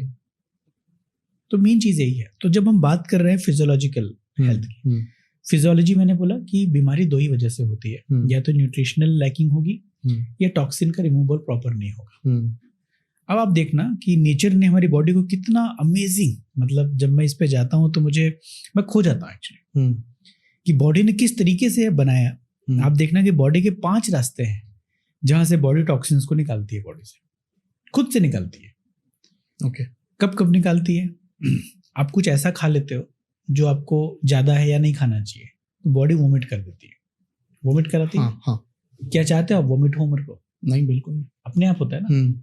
तो वोमिटिंग एक रास्ता है, जो एक्स्ट्रा वेस्ट है उसको बॉडी से बाहर निकालती है। यूरिनेशन एक रास्ता है, एक रास्ता था स्टूल के रास्ते, एक रास्ता था स्वेट के रास्ते, पसीना आता है जिससे टॉक्सिन्स निकलते हैं, और एक रास्ता है फीवर। ओके भाई, बहुत बार हम सफाई करते हैं लेकिन वो जो कचरा होता है उसको हम कहीं फेंक नहीं सकते, तो क्या करते हैं?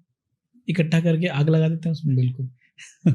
तो बॉडी भी तो ऐसे ही करती है ना कि हर टॉक्सिन को निकाल पाए जरूरी नहीं है। हाँ।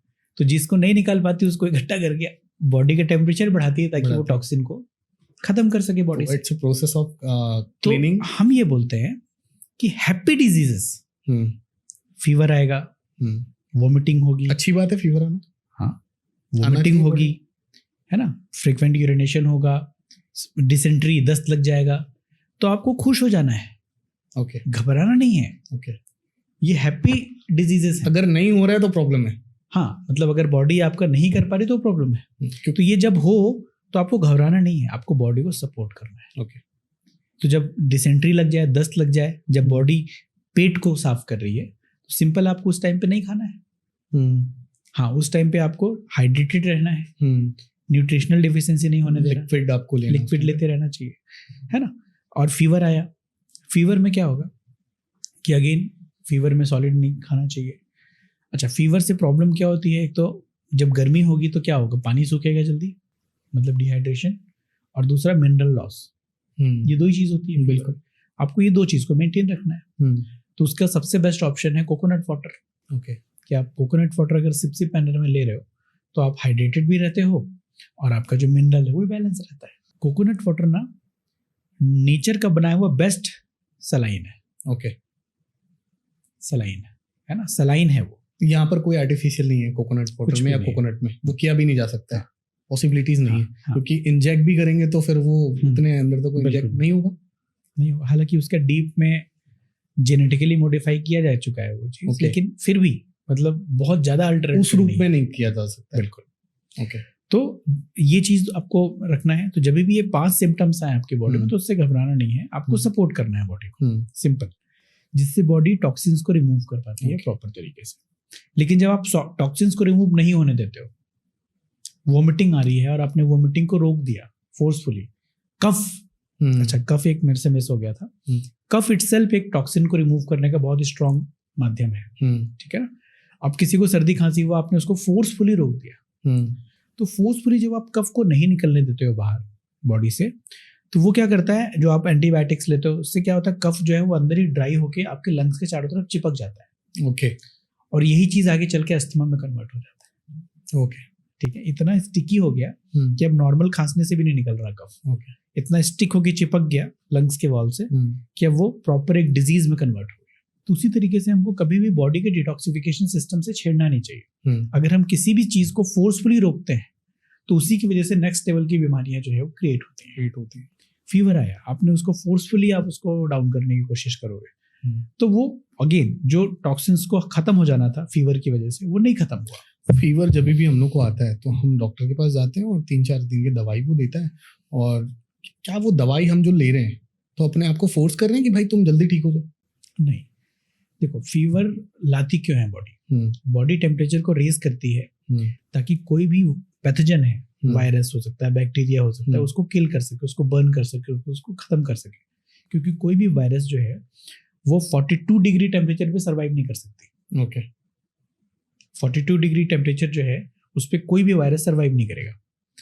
तो बॉडी टेम्परेचर को रेज कर रही है, और अगर आपने उसको फोर्सफुली डाउन किया तो आपने उस वायरस को, उस पैथोजन को फलने फूलने का एक बहुत अच्छा ग्राउंड दे रहे हो आप, कि जो चीज शायद बॉडी 2-3 दिन में ठीक कर लेती, अब वो चीज 15 दिन और 1 महीना खिंचता है।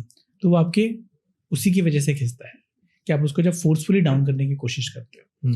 उसका जो हम लोग फॉलो करते हैं सिंपल है कि बॉडी अगर टेम्परेचर को रेज कर रही है और बॉडी अगर शायद 3 दिन लगाती है उसको ठीक करने में, तो हम उसको एक्स्ट्रा सपोर्ट देते हैं थ्रू बकेट। एक बकेट में हम गर्म पानी लेते हैं at the temperature of 42 degree temperature Celsius पे, उस पर आप अपने दोनों पैरों को डिप कर दीजिए। हमने क्या किया कि बॉडी अंदर से फीवर ला रही है, हमने उसको एक्स्ट्रा एक्सटर्नल हीट और दे दिया ताकि बॉडी जो काम 3 दिन में करती है वो बॉडी 1 दिन में कर ले। तो फीवर को ठीक करने का सबसे बेस्ट सोल्यूशन है कि उस पूरे हाफ एन आवर तक उस पानी का टेम्परेचर जो है वो 42 डिग्री पे मेंटेन रहे।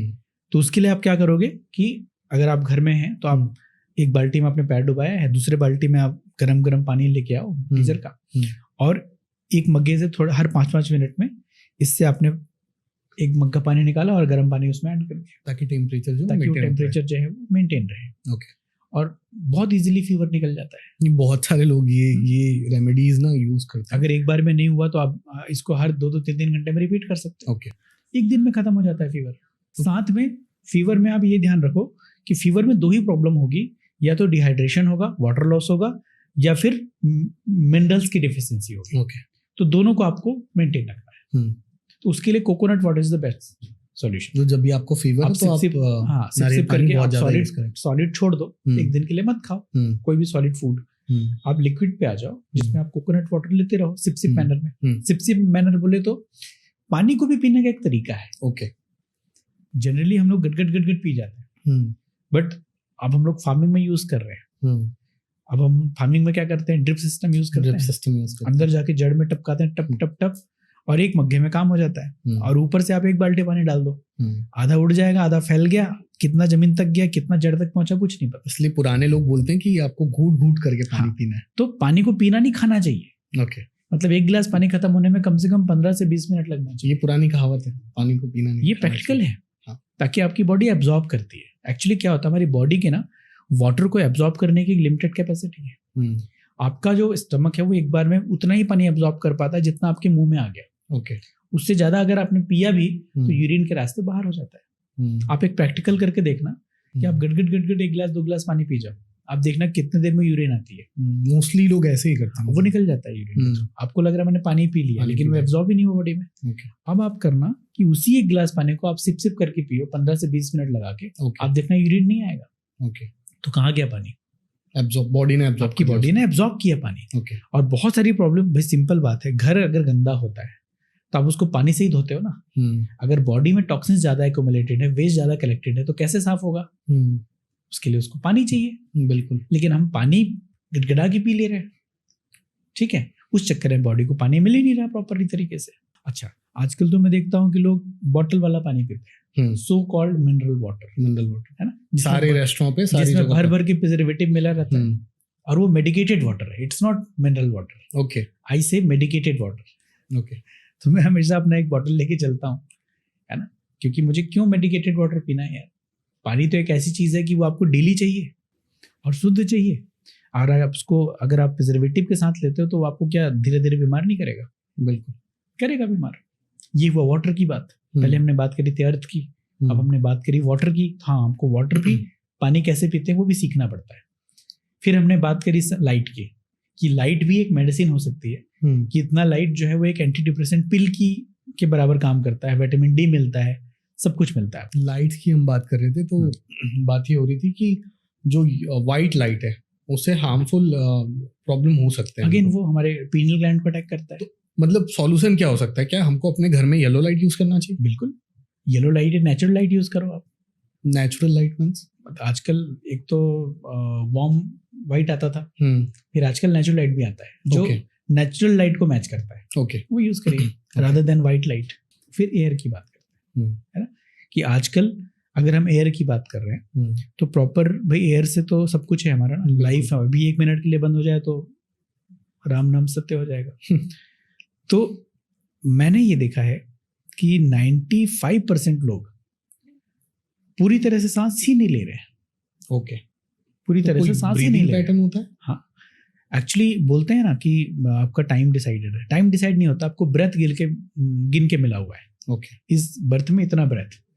अब ब्रेथ जो है ना वो एक टंकी में पानी भरा हुआ है, नीचे नल लगा हुआ है, आप जितना तेज नल खोलोगे उतना जल्दी पानी खत्म। तो ब्रेथ ऐसे ही है कि आप जितना तेज लेके करोगे उतना जल्दी खत्म हो जाएगा। तो सिंपल है, आपकी ब्रेथ जो है डीप होनी चाहिए। आजकल बहुत उथली ब्रेथ हो गई है, बहुत शॉर्ट ब्रेथ हो गई है। अच्छा, ब्रेथ का कनेक्शन डायरेक्ट आपके माइंड से है।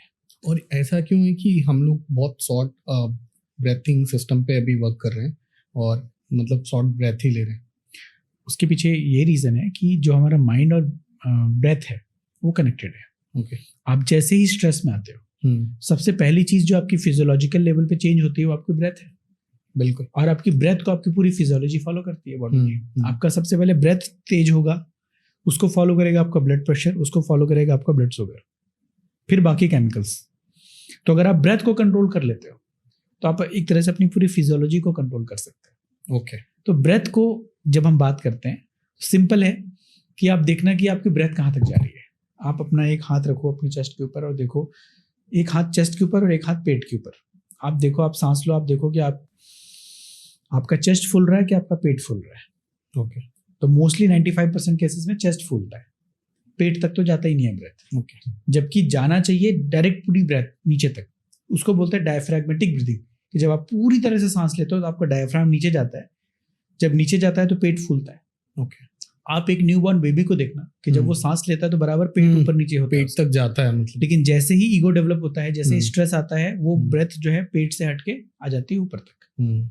ठीक है, तो जब हम आधा ही ले रहे हैं, सिलेंडर पूरा भरने का आधा भर रहे हैं, तो जल्दी खत्म होगी और प्रॉब्लम भी क्रिएट होगा। अच्छा, जितना डीप आपका ब्रेथ जाएगा उतना आपके माइंड में स्टिलनेस रहेगा, उतने स्टिल थॉट्स आएंगे। जितना उथला होगा उतना फास्ट थॉट्स आएगा। तो अगर हम जब माइंड की बात कर रहे हैं तो माइंड बोले तो स्ट्रेस क्या है साइंटिफिकली, अगर हम स्ट्रेस को समझना चाहें कि व्हाट इज स्ट्रेस, साइंटिफिकली उसको समझने के लिए ये है कि number of thought per minute. Normal अगर देखा गया कि एक मिनट में एक ह्यूमन नॉर्मल हेल्दी पर्सन के माइंड में 40 to 50 थॉट्स आते हैं एक मिनट में। ओके। लेकिन जब ये बढ़ के हो जाते हैं 50 to 80 thoughts per minute, per minute, okay, that is called stress, okay, that is called irritation, that is called anxiety. और जब वो बढ़ के 80 to 150 थॉट्स पर मिनट हुए, that is called permanent depression. तो number of thought per minute अगर वो बढ़ रहा है तो प्रॉब्लम बढ़ रही है, number of thought per minute अगर कम हो रहा है तो प्रॉब्लम सॉल्व हो रही है। आप देखना कि कुछ लोग मर्डरर्स होते हैं, तो आप जाके उनसे पूछो कि यार तूने कैसे इतना बड़ा क्राइम कर दिया, तो वो एक चीज बोलेगा, क्या पता उस समय क्या हुआ था, मेरे को भी समझ में नहीं आ रहा था, मैंने कर दिया बस। मतलब इतना ज्यादा ट्रैफिक बढ़ गया थॉट का कि नंबर ऑफ किसको पकड़ो किसको छोड़ो समझ में ही नहीं आ रहा था, तो आपने वो कर दिया। जो भी डिसीजन लगाओ वहीं पे गलती हो जाती है। वही आपकी चेतना, आपका विवेक कमजोर हो जाता है, आपका इंटेलिजेंस कमजोर हो जाता है, आपका इंटेलेक्ट वीक हो जाता है, और आप ऐसी चीजें कर बैठते हो जो आपको नहीं करना चाहिए। तो इसीलिए बोलते हैं कि प्राणायाम करो या ध्यान लगाओ, अपनी सांसों पे ध्यान लगाओ। क्यों? क्योंकि अगर आप माइंड को कंट्रोल करोगे तो सांस कंट्रोल हो जाएगी, या सांस को कंट्रोल कर लो तो माइंड कंट्रोल हो जाएगा।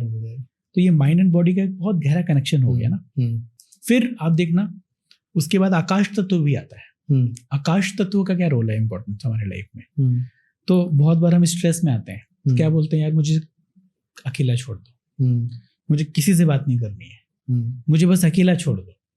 हम जाते हैं किसी अकेले जगह पे, थोड़ी देर बैठते हैं, फिर रिचार्ज हो जाते हैं। तो एक्चुअली में जो स्पेस है, जो आकाश तत्व है, वो जब कम होता है तभी स्ट्रेस आता है। ठीक है, तभी क्लैरिटी खत्म हो जाती है। तो जैसे ही आकाश तत्व बढ़ता है वो क्लैरिटी आ जाती है, स्ट्रेस खत्म हो जाता है। कैसे डिफाइन करेंगे आकाश? तो उसके लिए आप एक काम करो कि सिंपल कुछ नहीं करना है आपको। अभी हम छत के नीचे बैठे हुए हैं, आकाश तत्व को रोक रहे हैं, बिल्कुल खुले में जाके रहना है, जहाँ पे आकाश तत्व से डायरेक्ट आपका कनेक्शन हो, मिल जाएगी आपकी बॉडी।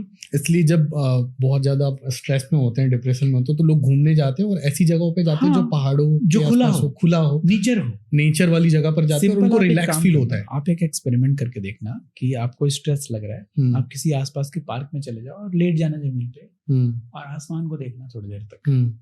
आप देखना कि सारी चीजें थोड़ी देर में सेटल हो जाती है। तो क्या हुआ?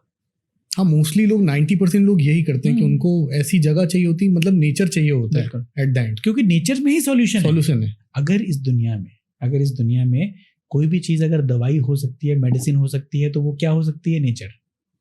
क्योंकि उसी चीज से आप बने हो, उसी चीज की कमी से, उसी चीज की अधिकता से ही प्रॉब्लम हो रही है। उसको बैलेंस कर लोगे तो ठीक हो जाएगा। तो माइंड की जब हम बात करते हैं, तो माइंड में जब हम और गहराई में जाते हैं, है ना, तो हमने बात करी थर्ड आई की। उसी तरीके से हमारे 7 चक्रास होते हैं। ठीक है, अब उसको समझने के लिए आप ये समझो कि हमारा 2 एक्सपेक्ट होता है, एक विजिबल एक्सपेक्ट होता है, एक इनविजिबल एक्सपेक्ट होता है। ओके, जैसे ये फैन चल रहा है तो it's running out of electricity. ठीक है, तो जो भी चीज विजिबल है वो 20% है, समझना। ओके, और जो इनविजिबल है, जिस इनविजिबल फोर्स की वजह से वो काम कर रहा है, वो 80% है। तो हमारी जो एग्जिस्टेंस है, हमारे 7 बॉडीज होते हैं, ये एक बॉडी, 6 बॉडी और जो नहीं दिख रहा है, जो नहीं दिख रहा है, और वो मिलके इसको चलाते हैं। ठीक है, तो वो ऐसी कौन सी बायो इलेक्ट्रिसिटी है जिससे हम चल रहे हैं? वो जब खत्म हो जाता है तो हम डेड हो जाते हैं। तो वो बायो इलेक्ट्रिसिटी का क्या नाम है? तो उस बायो इलेक्ट्रिसिटी का नाम है कॉस्मिक एनर्जी, जिसकी वजह से इस पूरे यूनिवर्स में लाइफ है। जहां पे भी लाइफ है उसको लाइफ फोर्स एनर्जी भी बोलते हैं, उसको ची भी बोलते हैं, उसको की भी बोलते हैं, उसको प्राण ऊर्जा भी बोलते हैं, उसको प्राण शक्ति भी बोलते हैं। बहुत सारे उसके अलग अलग नाम है। तो हमारा जो मेंटल बॉडी है या एनर्जी बॉडी है या 7 चक्रास हैं, उसका मेन फूड है कॉस्मिक एनर्जी। कब मिलता है? जब हम सोते हैं, जब हम स्लीप में जाते हैं, तो हमारा सबकॉन्शियस माइंड जो है वो यूनिवर्स से कॉस्मिक एनर्जी लेके चार्ज हो जाता है, देन वी फील फ्रेश। तो उसका क्या एक ये रीजन है कि मतलब जो लोग बेहतर स्लीप लेते हैं, अच्छी नींद लेते हैं, वो उनकी क्रिएटिविटी अच्छी होती है एज कम्पेयर टू जो बहुत ज्यादा नहीं सोते हैं उनकी? क्योंकि जो नींद अच्छी लेते हैं उसको कॉस्मिक एनर्जी मिलती है, जिससे उनका थर्ड आई भी एक्टिव रहता है। बिल्कुल, तो विजन भी रहता है लाइफ में। ओके, और सारे चक्रास जो है वो बैलेंस्ड रहते हैं। तो प्राण ऊर्जा अगर कम हो तो हमारे जो सेटल बॉडी है या इनविजिबल बॉडी है वो ब्लॉक होने लगता है। ओके, थर्ड आई हो या कोई भी चक्रास हो, वो सारे ब्लॉक हो जाते हैं जब उसको उसका फूड नहीं मिलता। फिजिकल बॉडी का फूड क्या है? न्यूट्रिशन। तो जो हमारी एनर्जी बॉडी है या माइंड, डिकोडिंग माइंड्स की बात कर रहे हैं हम लोग, माइंड का फूड क्या है? इसका भी तो कुछ फूड होता होगा ना। इसका फूड है कॉस्मिक एनर्जी। ओके। जब माइंड को कॉस्मिक एनर्जी मिलता है, वो ऑटोमेटिकली उसके जो चक्रास होते हैं वो एक्टिव होते हैं, बैलेंस हो जाते हैं, जिससे ऑटोमेटिकली आपके लाइफ में विजन आ जाता है। तो मेन है कॉस्मिक एनर्जी। कैसे मिलता है? जब हम सोते हैं। लेकिन आजकल हमारे चारों तरफ इतने सारी चीजें ऐसे बना दी गई आर्टिफिशियली, जो हमारी कॉस्मिक एनर्जी को ड्रेन करते जाती है। अब उसमें क्या क्या चीजें आती हैं? उसमें ऐसी चीजें जो हमारी कॉस्मिक एनर्जी को ड्रेन करती है, सबसे पहली चीज है एक वाईफाई। एक वाईफाई का जो एनर्जी रहता है, रेडिएशन रहता है, मोबाइल का जो रेडिएशन होता है, वो हमारी कॉस्मिक एनर्जी को ड्रेन करता है। ग्लाइफोसेट, जो जितने भी पेस्टिसाइड्स है उसमें ग्लाइफोसेट बनाया जाता है, वो भी हमारे कॉस्मिक एनर्जी को ड्रेन करता है। एल्युमिनियम के बर्तन में आप चाहे खाना पका रहे हो, या आपने अपने घर को एल्युमिनियम के पैनल से ढक के रखा हुआ है, या आप किसी भी चीज़ में अगर किसी भी तरीके से एल्युमिनियम यूज़ करते हैं, एल्युमिनियम फॉइल यूज़ कर रहे हो आप, तो उससे भी आपकी बॉडी में एल्युमिनियम जा रहा है, जो आपकी कॉस्मिक एनर्जी को डेफिसिट कर रहा है। इसके अलावा फ्लोराइड, जो आपके पानी में साफ करने के बहाने मिलाया जाता है, और जो आपकी बॉडी में जाता है, टूथपेस्ट में मिलाया जाता है फ्लोराइड, आपके दांतों को वाइट करने के नाम पर, जो अल्टीमेटली हमारी बॉडी में जाके कॉस्मिक एनर्जी को डिफेक्ट करती है और पीनियल ग्लैंड को कैल्सिफाइड करने का काम करती है। तो ये चीज़ें जो हैं वो हो रही हैं, जो की जा रही हैं, जिससे आपको अगर अवेयरनेस रहेगी तो आप उससे बाहर आ सकते हो। तो जैसे ही आप कॉस्मिक एनर्जी से ड्रेन होना बंद कर दो, तो ऑटोमेटिकली आपकी कॉस्मिक एनर्जी सेव हो जाएगी। दूसरा, हम क्या करते हैं कि चूंकि आजकल हमारे चारों तरफ एलईडी भी कॉस्मिक एनर्जी को ही डेफिसिट करती है, तो ये चारों तरफ से अटैक तो हो ही रहा है। बिल्कुल। आपको क्या करना है? क्या आपके पास कुछ ऐसा तरीका है जिससे आप अपनी कॉस्मिक एनर्जी को फिर से प्रिजर्व कर सको? तो हम मेडिटेशन करते हैं, या हम कोई भी स्पिरिचुअल एक्ट करते हैं, तो उसका एक ही पर्पज है, to connect with the cosmic energy. Okay, उसका एक ही पर्पज है। लेकिन हर इस जो पर्सन है जो मेडिटेशन कर रहा है, जरूरी नहीं कि वो कॉस्मिक एनर्जी से कनेक्टेड हो। ठीक है, अगर कनेक्शन होगा तो ऑटोमेटिकली वो कॉस्मिक एनर्जी ले रहा है। एक तरह से डेफिसिट हो रही है।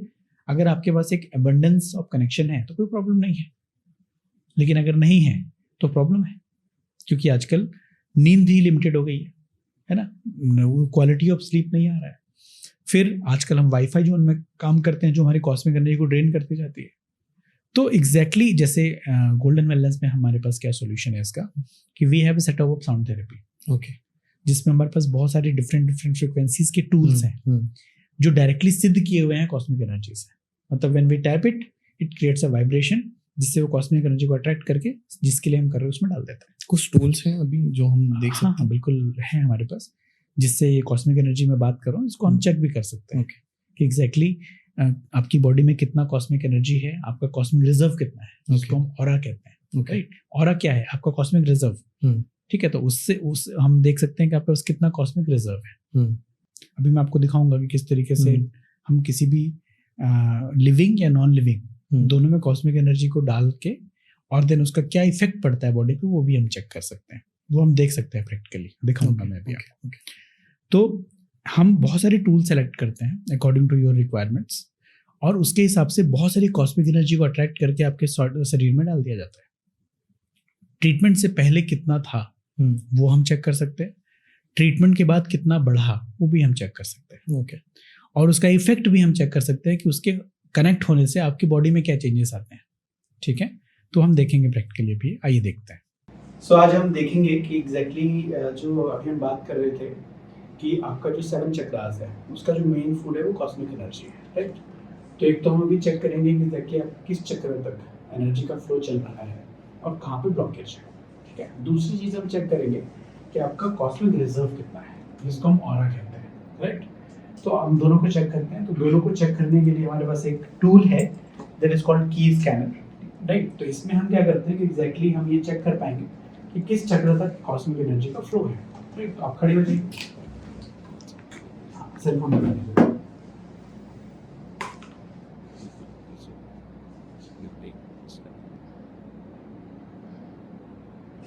जैसे यहाँ पे स्प्रेड हो गया है, स्प्रेड हो रहा है।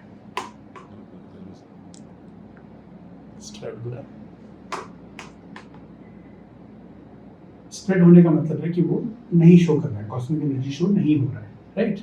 ये हमने अभी चेक किया है कि आपका कॉस्मिक एनर्जी ऊपर से थर्ड आई से ब्लॉक है, राइट, वो फ्लो नहीं हो रहा है, जिसकी वजह से ये हमने चेक किया। तो यहाँ पे हम चेक करेंगे कि इनके मोबाइल में कॉस्मिक एनर्जी है कि नहीं है, राइट। ये स्कैन कर रहा है, ठीक है, मतलब उसमें शो नहीं हो रहा है। दूसरी तरफ मेरा वाला मोबाइल है, मेरे मोबाइल मिलेगा प्लीज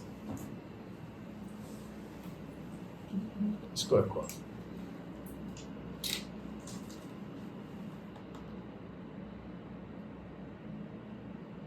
इसमें ये स्प्रेड नहीं हो रहा है ना, दैट शोज इसमें कॉस्मिक एनर्जी है। एक में नहीं दिखा, एक में है, तो देखते हैं कि इन दोनों का आपकी बॉडी पे क्या इफेक्ट पड़ता है, ठीक है।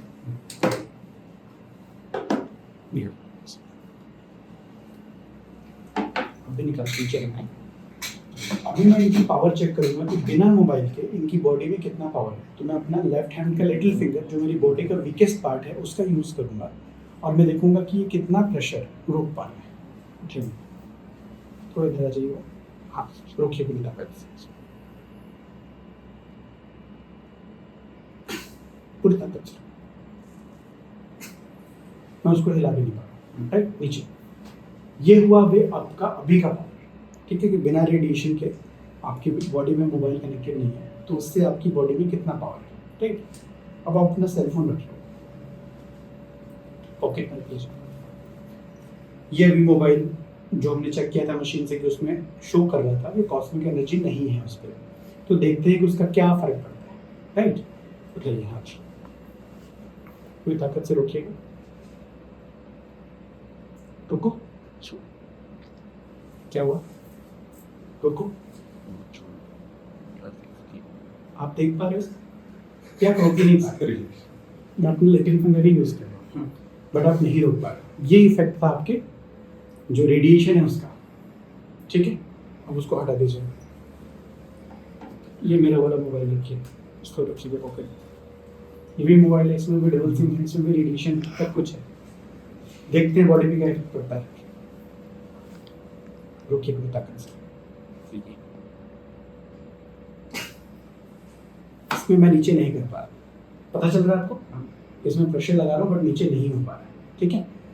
ये इफेक्ट है कॉस्मिक एनर्जी का, कि जब एक मोबाइल में भी हम कॉस्मिक एनर्जी डाल सकते हैं किसी तरीके से, तो उसका जो नेगेटिव इफेक्ट है वो आना बंद हो जाता है हमारी, ठीक है। तो अब सबसे बड़ा सवाल है कि क्या आपका सेलफोन को हम ऐसा बना सकते हैं कि उसका नेगेटिव इफेक्ट ना आए। देखेंगे सर, ये आपका सेलफोन है, इसको रखिए। अब मैं यूज़ करूँगा इस टूल को, जो कि कॉस्मिक एनर्जी से सिद्ध किया हुआ एक टूल है, जो एग्जैक्टली कॉस्मिक एनर्जी को अट्रैक्ट करके जिसके लिए हम कर रहे हैं उस पर डाल देता है, राइट।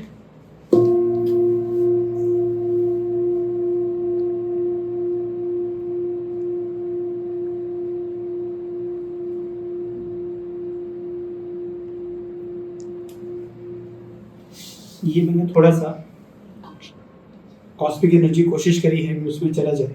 इसको सबसे पहले हम मशीन से चेक करते हैं।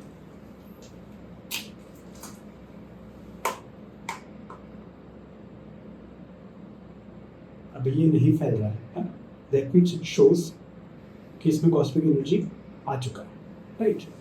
अब इसको रखिए अपनी पॉकेट में और 10 मिनट्स सेम रोकिएगा अपनी ताकत से। रोको, मैं उसको हिला भी नहीं पा रहा। ये आप ही का सेलफोन है जो थोड़ी देर पहले अलग बिहेव कर रहा था आपके साथ, अभी अलग बिहेव कर रहा है। अभी भी आप चाहो तो दूसरे किसी का मोबाइल दो, इसको हटा दे।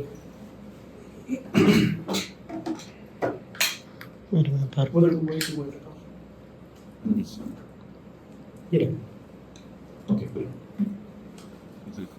फिर से चेक करें, ये चार्ज नहीं है, मतलब मैं रख रहा हूँ और हाथ नीचे, मैं रख रहा हूँ और हाथ नीचे, राइट। तो ये इफेक्ट पड़ता है कॉस्मिक एनर्जी का, जब किसी भी चीज़ में कॉस्मिक एनर्जी होती है और कॉस्मिक एनर्जी जब नहीं होती है तो क्या डिफेक्ट पड़ता है हमारी बॉडी पे, हमारी लाइफ पे, राइट। तो ये इफेक्ट है कॉस्मिक एनर्जी का जो अभी हमने देखा। Thank you. तो आज के अभी जो मैंने करवाया था प्रैक्टिकल, उसमें हमको क्या समझ में आया, उसमें हम ये चेक कर सक रहे थे कि आपके किस चक्र तक एनर्जी का फ्लो है, ठीक है, और कहाँ पे नहीं है। एक तो हमने वो चेक किया। वो जो टूल आप यूज कर रहे हो उसको क्या बोलते हैं एग्जैक्टली? की स्कैनर कहते हैं। की स्कैनर वो इजीली अवेलेबल है मार्केट में इजीली अवेलेबल है, बट उसको चेक करने के लिए ना जो चेक कर रहा है उसकी एनर्जी हाई होनी चाहिए। ओके, बिकॉज एनर्जी का एक रूल है, energy flow from higher to lower state. Okay, है ना। तो आपकी एनर्जी ज्यादा होगी then you can check it. Okay. जैसे आजकल इसका यूज बहुत ज्यादा होता है, यू कैन से कि बहुत बार हम बोर कराने से पहले पानी चेक करते हैं। बिल्कुल। तो उसमें नारियल से चेक करते हैं। बहुत सारे लोग सेम की स्कैनर से चेक करते हैं कि एग्जैक्टली कहाँ पे पानी है कहाँ पे नहीं है, ये हम चेक कर पाते हैं। तो सेम उससे हम अपने ऑरा को भी चेक कर पाते हैं कि कहाँ किस चक्र तक एनर्जी का फ्लो है, कहाँ पे नहीं है। आपने जैसे अभी चेक किया, ठीक है, आपने फोन उसके जेब में रखा और फिर आपने बोला आप हाथ नीचे नहीं हो रहा है। तो जब हम रात को फोन लेके सो रहे हैं, ठीक है, और मोस्टली तो लोग ऐसे हैं आज के दिन में कि फ़ोन अपने तकिए के नीचे रखते हैं और सोते हैं। और एक स्टडी में ये भी पाया गया कि अगर लोग ऐसा करते हैं तो उनके ब्रेन में एक प्रॉब्लम हो रही, जो उनको सर दर्द ज़्यादा हो रहा है, और एक प्रॉब्लम हो रही कि उन लोग बहुत ड्राई रहते हैं, मतलब ऐसा है कि माइंडफुल उतने नहीं रहते हैं। वही रीज़न है कि जैसे ही हम फ़ोन को रख के सोते हैं अपने हेड के पास में, तो जो भी कॉस्मिक एनर्जी हम रिसीव कर रहे थे वो कॉस्मिक एनर्जी ड्रेन होता जाता है फ़ोन के थ्रू, उसके रेडिएशंस के। कितना दूर रखना चाहिए फ़ोन को? उस कमरे में नहीं होना चाहिए। ओके, जिस कमरे में आप सो रहे हो उस कमरे में कोई भी फ़ोन नहीं होना चाहिए। आइडियली कहते हैं 10 से 15 फीट के डिस्टेंस पे से बाहर ही होना चाहिए। ओके। रात में बेसिक अच्छा रहेगा अगर आप वाईफाई को बंद कर लो, ओके, और फ़ोन को भी दूर रखो, इतना दूर रखो हो सके तो बंद कर दो। तो सिंपल है, अगर हमको अपनी लाइफ को मीनिंगफुल बनाना है तो simply we have to raise our vibration, ताकि हमारे लाइफ को एक दिशा मिल पाए, एक अर्थ मिल पाए, सही मायने में हम एक डायरेक्शन मिल पाए, विजन एक्टिवेट हो पाए, जिससे हम अपनी लाइफ में क्लैरिटी के साथ जीवन में आगे बढ़ सकें और अननेसेसरी की ट्रैप से बच सकें। ओके, अभी तो हमने बात कर ली अलग अलग हीलिंग सिस्टम पे, और जो डिस्कशन अभी निकल के आया है उससे ये लगता है कि आपको फिजिकल और फिर आपको मेंटल हेल्थ, सारी चीज़ों को आप अगर कवर अप करते हैं तो एक अच्छी हेल्दी लाइफ आप जी पाते हैं। बिल्कुल। राइट। कुछ रैपिड फायर क्वेश्चन है वो मैं आपसे पूछना चाहता हूँ, आपको यस या नो में, या फिर अगर वो चीज़ बता सकते हैं तो आप वो मुझे बताइएगा। कुछ चीज़ ऐसी है जो लोग समझते हैं कि बहुत हेल्दी है बट वो हार्मफुल है। फ्रूट जूसेस बहुत तो अच्छा एग्जांपल, वो रियल नाम ही रियल रख दिया जबकि वो बिल्कुल अनरियल है ना। ओके, ये है बिल्कुल। Mineral water, okay, it's a medicated water but mineral water नाम रख दिया। कुछ हैबिट जो हैं जो रिच लोग फॉलो करते हैं और नॉर्मल ह्यूमन बीइंग जो होते हैं वो इग्नोर करते हैं। रिच लोग एक ही हैबिट फॉलो करते हैं, अपने वाइब्रेशंस को हाई रखते हैं। Okay, simple. बिकॉज अगर आप चाहते हो कि यूनिवर्स आपके फेवर में काम करे, एक होता है ना कि हम सक्सेसफुल होने की कोशिश करते हैं, बहुत कुछ करते हैं, बट बाय डिफॉल्ट हम अनसक्सेसफुल हो जाते हैं। वाइब्रेशन क्या हो अगर ऐसा हो जाए कि हम सक्सेसफुल ना होना चाहें फिर भी सक्सेसफुल हो जाए तो? Okay, is it possible? Yes, it's a possible. आपकी लाइफ मैजिकल बन सकती है, okay. लेकिन उसके लिए आपको रेजोनेट करना पड़ेगा यूनिवर्स के साथ। okay. कि आप ना चाहो सक्सेसफुल होना, फिर भी बाय डिफॉल्ट सक्सेसफुल हो जाओ। और अभी हम जस्ट उल्टा हो रहा है। okay. हम चाहते हैं सक्सेसफुल होना और बाय डिफॉल्ट अनसक्सेसफुल हो जाते हैं। अगर आपको कोई हेल्दी रूल देना हो लाइफ के लिए, क्या आप दोगे उसके लिए? एक रूल रामबाण मैं रूल ये देना चाहूंगा कि फॉलो द नेचर।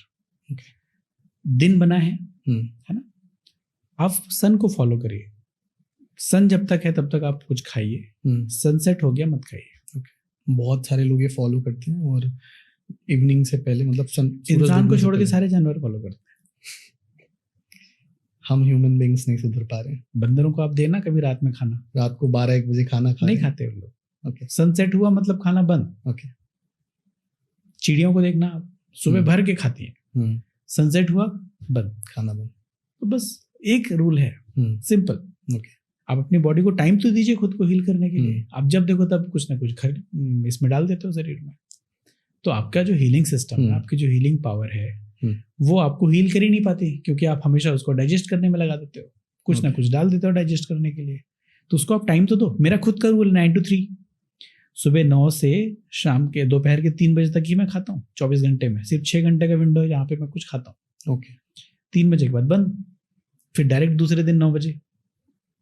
हालांकि हफ्ते में 1-2 दिन मिसिंग वाला होता है, क्योंकि सारे ना चाहते हुए भी सारे फंक्शन सब राइट नाइट में होते हैं। बाहर का फूड ये भी मार्केट ने बनाया है कि सारे फंक्शन पहले दिन में हुआ करते थे, अब रात में होते हैं। अब रात में होते हैं। तो रात में होने का पर्पस ये है कि लोगों को बीमार कैसे किया जाए। तो सनसेट के बाद आप खिला दो, अब रेडी आपको चौपाटी सब शाम को मिलेंगे। शाम को मिलेंगे, मतलब शाम को रात में जितने ऑप्शन मिलेंगे खाने के, दिन में उतने नहीं मिलते। तो आपके लिए आसान बनाया गया ना कि रात में आप आसानी से अपने फेवरेट फूड को एंजॉय कर सकें। ये आसान किसने बनाया है? मार्केट ने बनाया है। ठीक है, तो आपको एक हैबिट चाहिए, तो आप सनसेट के बाद एटलीस्ट आप 5 to 6 days in a week follow करिए। एक दिन चीटिंग डे रख लीजिए। आप खाते हो बाहर का फूड? खाता हूँ कभी कभी और रेगुलर? कभी कभी, नॉट रेगुलर। ओके। एक क्वेश्चन ये है कि मेडिसिन वर्सेस लाइफस्टाइल, क्या सेलेक्ट करेंगे? मेडिसिन बोले तो अगेन ठंडा मतलब कोका कोला नहीं होना चाहिए। तो जब भी मेडिसिन की बात आएगी तो medicine doesn't belongs to drugs, medicine belongs to nature. Medicine हर एक वो चीज को बोल सकते हैं जो इंसान को ठीक करती है, जिसका रोल इंसान को क्योर करने में है। तो अगर एक लाइट आपको ठीक करती है तो वो मेडिसिन है। तो we are using light as medicine. Earth अगर आपको ठीक करती है तो we are using earth as medicine, water as medicine, sunlight as medicine, moonlight as medicine. It doesn't belongs to drugs. तो दोस्तों आज हमने सीखा फिजिकल हेल्थ के बारे में, फिजियोलॉजिकल हेल्थ के बारे में, मेंटल हेल्थ के बारे में। क्या आप एक दवाई खा के ठीक हो सकते हैं? तो इस पॉडकास्ट को सुनने के बाद आपका आंसर बिल्कुल होगा ना, क्योंकि जो भी मेडिसिन है वो नेचर में अवेलेबल है। आप सनलाइट नहीं ले रहे, मूनलाइट नहीं ले रहे, और जो भी प्रिकॉशंस हैं वो आप अपने लाइफस्टाइल में ऐड नहीं किया आपने, तो शायद इसलिए आप सफ़र कर रहे हैं। और जो भी एनर्जी है आपकी, अगर एनर्जी लो है तो आपको हाई कैसे करनी है उस पर आपको ध्यान देना है, और वो सारी चीज़ करनी है जो इस पॉडकास्ट में हमने डिस्कस किया है। तो आप इस तरीके से अपनी जो एनर्जी है, अपने मेंटल हेल्थ को, अपने फिजिकल हेल्थ को, अपने फिजियोलॉजिकल हेल्थ को आप बेटर कर सकते हैं। आपको अगर ये पॉडकास्ट अच्छा लगा तो कमेंट करके बताइए कि कौन सा भाग, कौन सा विषय आपको बहुत अच्छा लगा है, कौन सा टॉपिक आपको बहुत अच्छा लगा है। और अगर आप चाहते हैं किसी और टॉपिक में डिस्कशन, तो आप हमें गेस्ट का नाम सजेस्ट कर सकते हैं। तो आने वाले दिनों में हम वैसे गेस्ट को भी हम अपने पॉडकास्ट में लेके आएंगे। आप देख रहे हैं डिकोडिंग माइंड्स। आपका बहुत बहुत धन्यवाद डिकोडिंग माइंड देखने के लिए। ये चैनल आप सब्सक्राइब कर लीजिए ताकि और भी ऐसे वीडियोस आपके बारे में हम लोग लेके आ सकें। धन्यवाद।